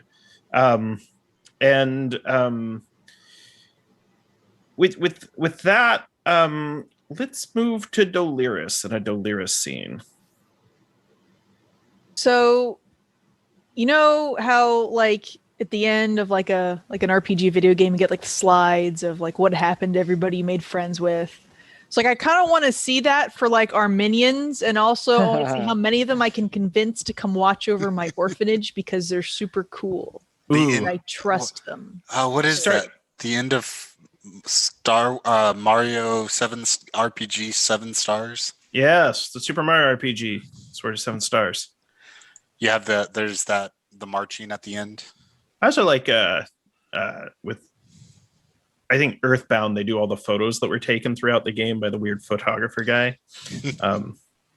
I like Mother 3 has a really good one where you can't see, but you have to guess which characters are saying what sad things. Final Fantasy 9 has a good one too.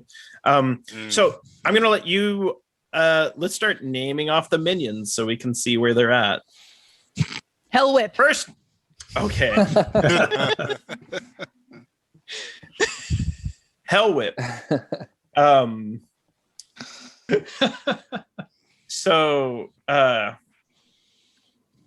Hell Whip wears no saddle these days. She walked along with Eldon to perform the service. In fact, the Ghost Lord rode her. He rode like side saddle too. He's like, this is a pleasant horse. It has been forever since I have ridden. That's right. He's a druid, so he can talk to her. Yes, they had it. Why didn't it work out between? No, he's just like, she's a horse. You're a horse. So, you're a bone horse now. And she snaps her fingers. No. And she still rides and wanders and follows Eldon wherever he goes. However, she's learned to respect his personal space. But every now and then she bats those beautiful eyes and remembers the first day she saw him. And her feelings haven't changed since then. Big brown eyes. It's a romantic horse. Yeah. Hell Whip. It's not our first session because that came out of nowhere. I was just like, oh gosh, what NPCs am I introducing into this game? Active horses. Jessica Rabbit in horse form. Yes. What other minions? Velociraptor. I was really hoping he would come back to my orphanage. Sarvith and Velociraptor have joined up as bounty hunters in the south, seeking after Scarther, the assassin that killed Rinian. Ooh. They spend all of their days investigating, looking for clues. It's almost like if you've seen the movie Memento, like Sarvith has all these tattoos about the killer all over himself. On his chest, it says, the coward Scarther assassinated Rinian, my liege. And like just so he remembers every day when he's doing his swole goblin workouts. So they travel together Every day is on a pair of peg legs. The Black Knight. Oh, Tybalt Davignon. So he got married. He got married, and both him and Captain Manspread are happier than they've ever been. They both put on 40 pounds, but they're very good for each other. They cook, they clean, they the discipline that has actually been introduced to the guard has improved since they've been working together. You know, really, it's just Captain Manspread was lonely and needed a skilled knight to help bring discipline and offer suggestions, as well as offer that good emotional support.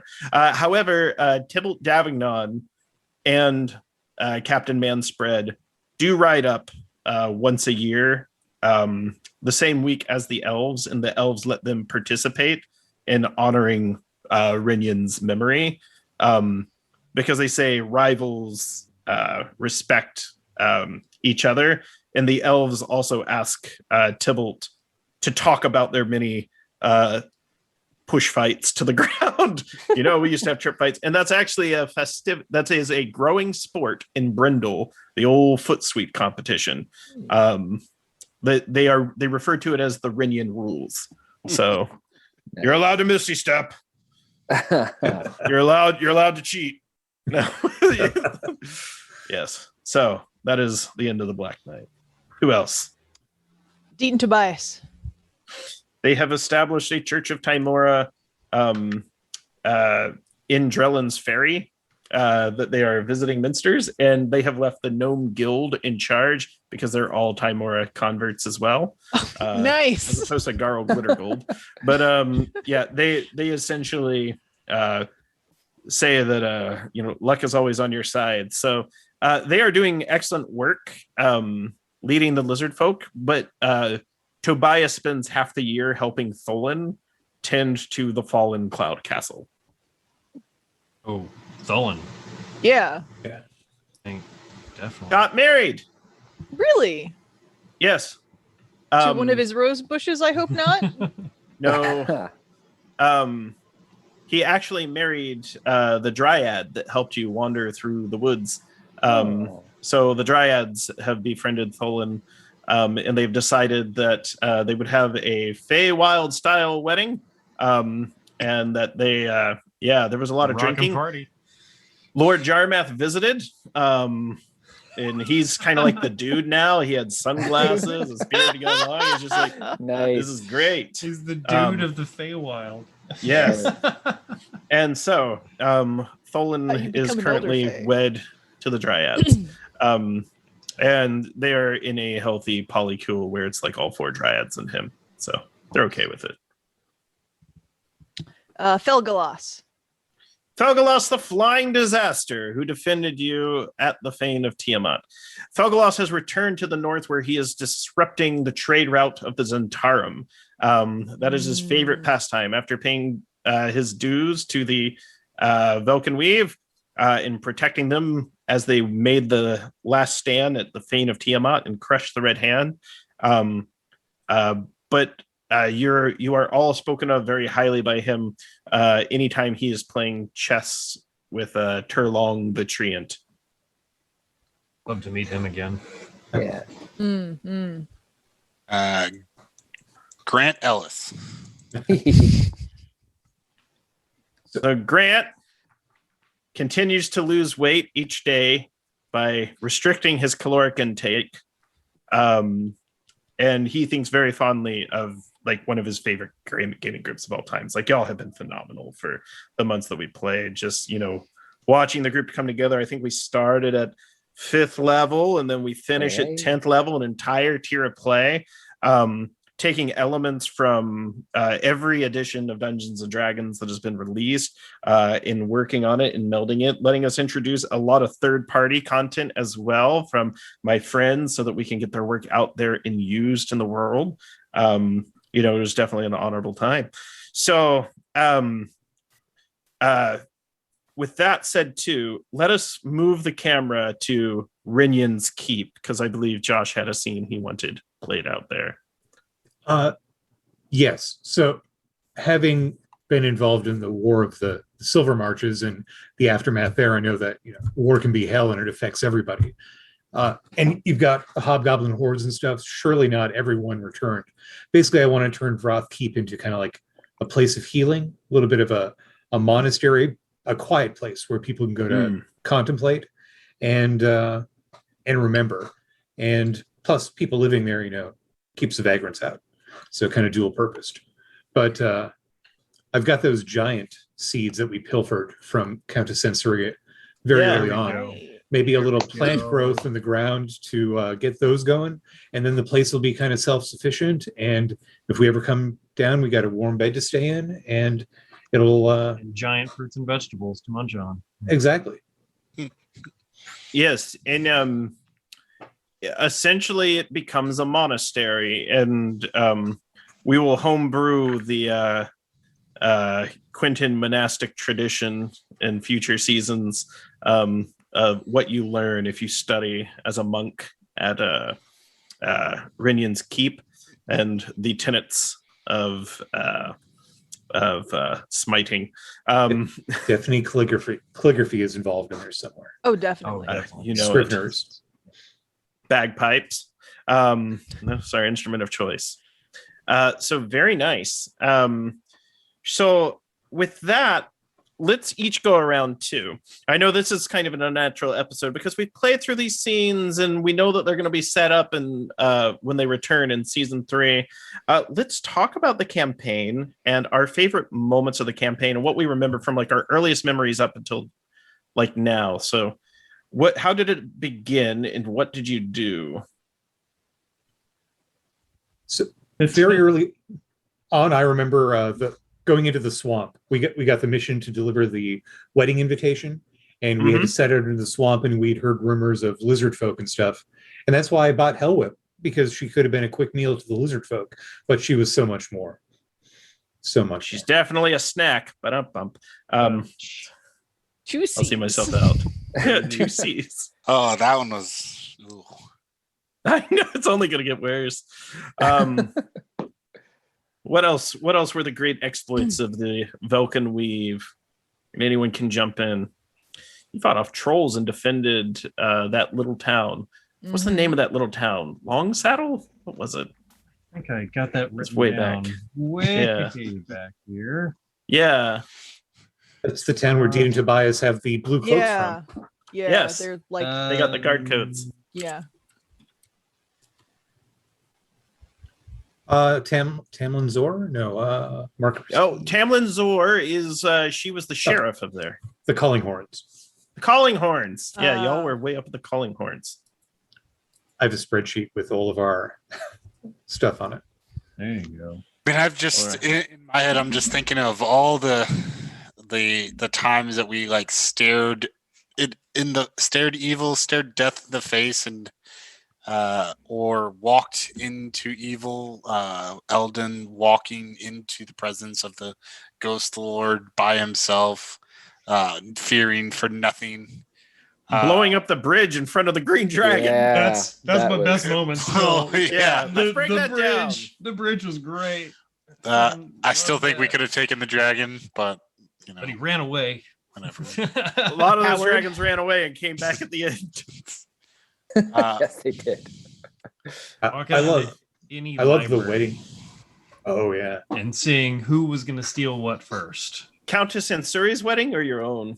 But the Countess Ansuri's wedding, when the hobgoblins attacked, for me that just kind of set the tone for the campaign. Like, Yeah. oh yeah, it's going to be. Like, It was a gonna be bait and war. switch. it's like, Yeah. that's what this is about. Yes. Yeah. We went from a walking tower in the swamp to no. There's a dragon war going on where there's a whole army of hobgoblins coming down on these people in the south. Like, Far to the south. and Where's- our opening hook was, please deliver this treasure chest Yeah. Yeah. to this lady in the walking tower. Who naysayed delivery quests, escort quests? That was a weird one. Never too. know what could happen. There's a lot of fun coming up with all the little twists and turns. Like there's a second edition adventure. It was actually the Wizards Challenge. That's where we got Ghost Princess's Tower with the fights. Y'all beat up some whites, WIGHT. I won't make my undead jokes because they're not appropriate. What was the homunculus name there? The little guy who was shady. Oh, shoot, yeah. the little skeleton. Let me look. dude. In fact, What's he doing? Everyone with, was picking on that poor guy. with Ghost Princess Yeah, being all the captured. other undead were picking on Oh him. gosh, He's let like, me go down. There are he's so obnoxious.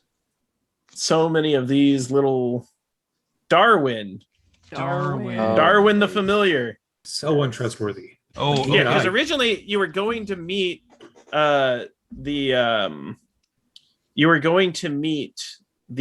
Archmage Dionysia, who Yeah. is the Ghost Princess. It's about to ask if Um, anybody else remembered her name real quick. Her actual Yeah, name. she's got a bunch of weird stuff. Like and then so Darwin went to the there's a city from the Ghost Walk campaign.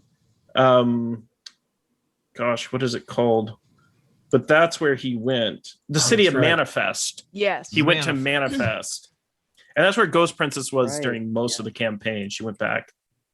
Yeah, Dionysia was a curvaceous woman with olive skin, intricately braided hair, nutmeg blonde in color, a regal face with blazing eyes. She wore an immaculate finery of white and copper.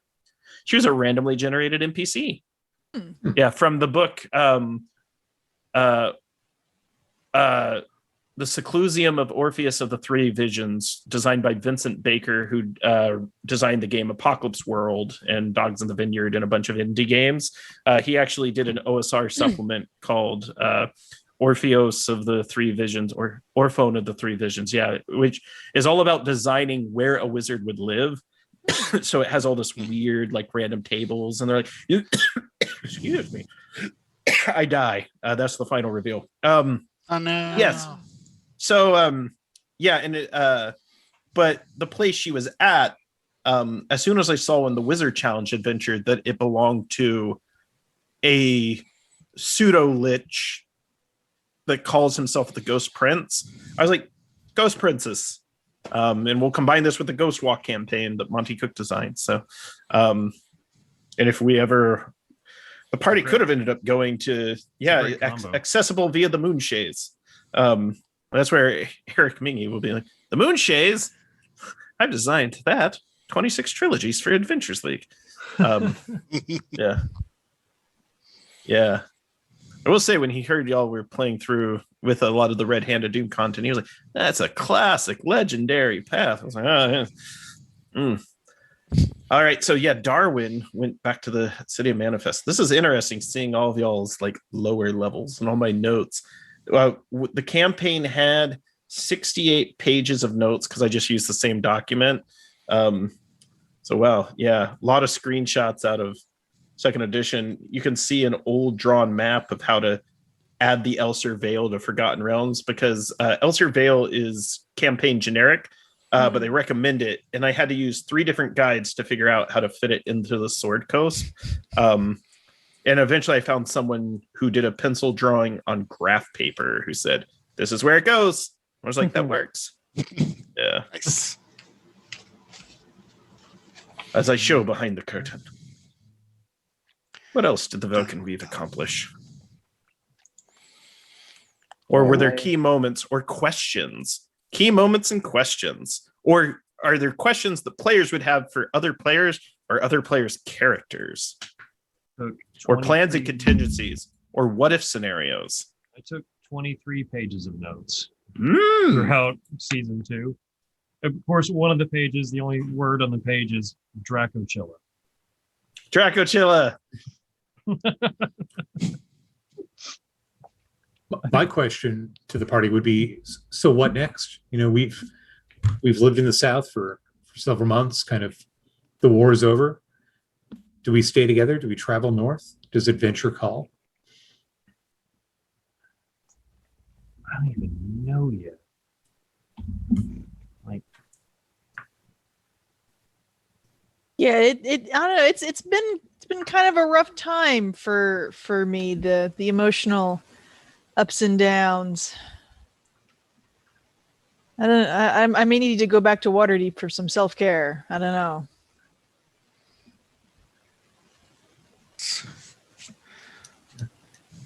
War is tough. A lot of stuff happens. war is hell. Pete and Tobias will they'll vacation with you. They'll spa days every day.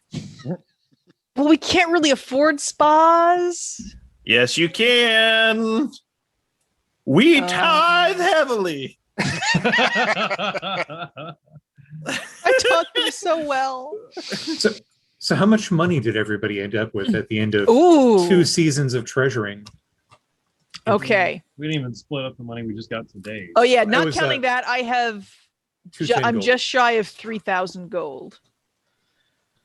I don't have that much. I don't know. Did I spend it? I only have. I like didn't really spend it 500. on anything. So You only most of have this is going 500? into the orphanage. Yeah, Yeah, roughly. 500's way too low. It Yeah, probably you haven't is. been keeping track. You're probably right. I'm probably like it's going in a bag of holding somewhere, right? I've got 4,286.6, and that's accounting for like summoning familiars, 10 gold at a pop. Have you been and getting gold that we have not been getting? He might have Only- been.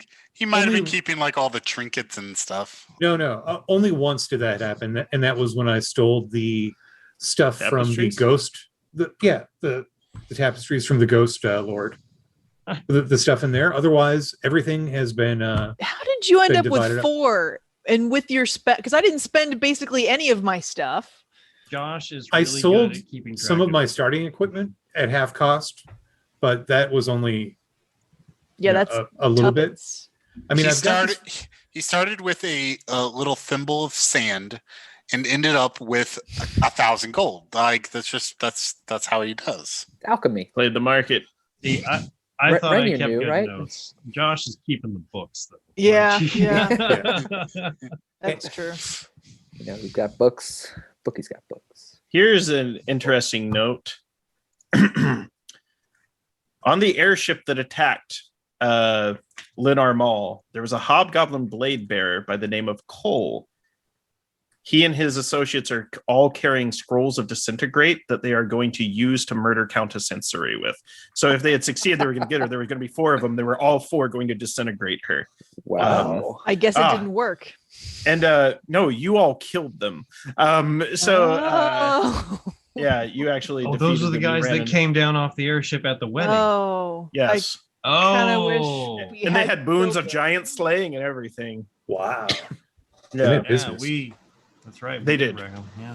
I have a Yeah. really important question, not to get off track. No, When I unattuned from the glorious book, what happened to Mr. Peppers? he turned back to normal. Yay! Forever stuck as a rock. So what happens on Oh. Mr. Pepper's Pep- slide? Does he live a long and for a rabbit healthy life? Fresh carrots Um, every day whenever he needs them. Yeah, he's got horns. Now he's got horns. He's a He has a jackal. little. Forever I didn't- changed. He's a What- fiendish rabbit. What is- Jackalope? Is he a what is jackalope? that? Bones. What is that little book in his hand? No. Mr. Peppers, no. He raises the paw of Vecna. It's not the book of Vile Darkness. It's the pamphlet of Vile Darkness. And Bope turns into a little stone Stone. figure. Yeah, Yes. a cinder block, a cinder boat. Thunderbolt. Other questions or loose ends to tie up? Jorah, Uncle Jorah, and Oh yeah. the forest giants. There we go. Maybe give the bad news to some of the forest giants about the meat we found. Yes. Do we have to? Is that knowledge going to enrich their lives in any way? I'll read the room and They give it would to have, them. yeah. They wanted to know what happened to their friends, and so they're very appreciative of what they're very appreciative of the information, and they ask who's up there now. Give them the lowdown on the Baroness and the From the fire Skarda. giants. Mm. Another Yes. supposed queen. They seem to feel that in the ordning they would be subservient to those fire giants, and they say they will take this information and give it to her, and she will decide what to do with the remainder of the hobgoblins. She may not view them as allies after she learns what happened to giant folk, and she is not allied with the dragons. A couple other questions that had come from chat. So, question for Eldon: what will Eldon do with his old farm? I think it's gonna still sit there for a while. I'm not sure it's time to go back there yet. I don't know. It's just sitting there going to weeds. Just weeds growing around it right now. Don't imagine there's anyone taking care of it. The master sword becomes forgotten at Eldon's That's farm. Might need to look into that. Anyone have And- plans for your downtime between now and next?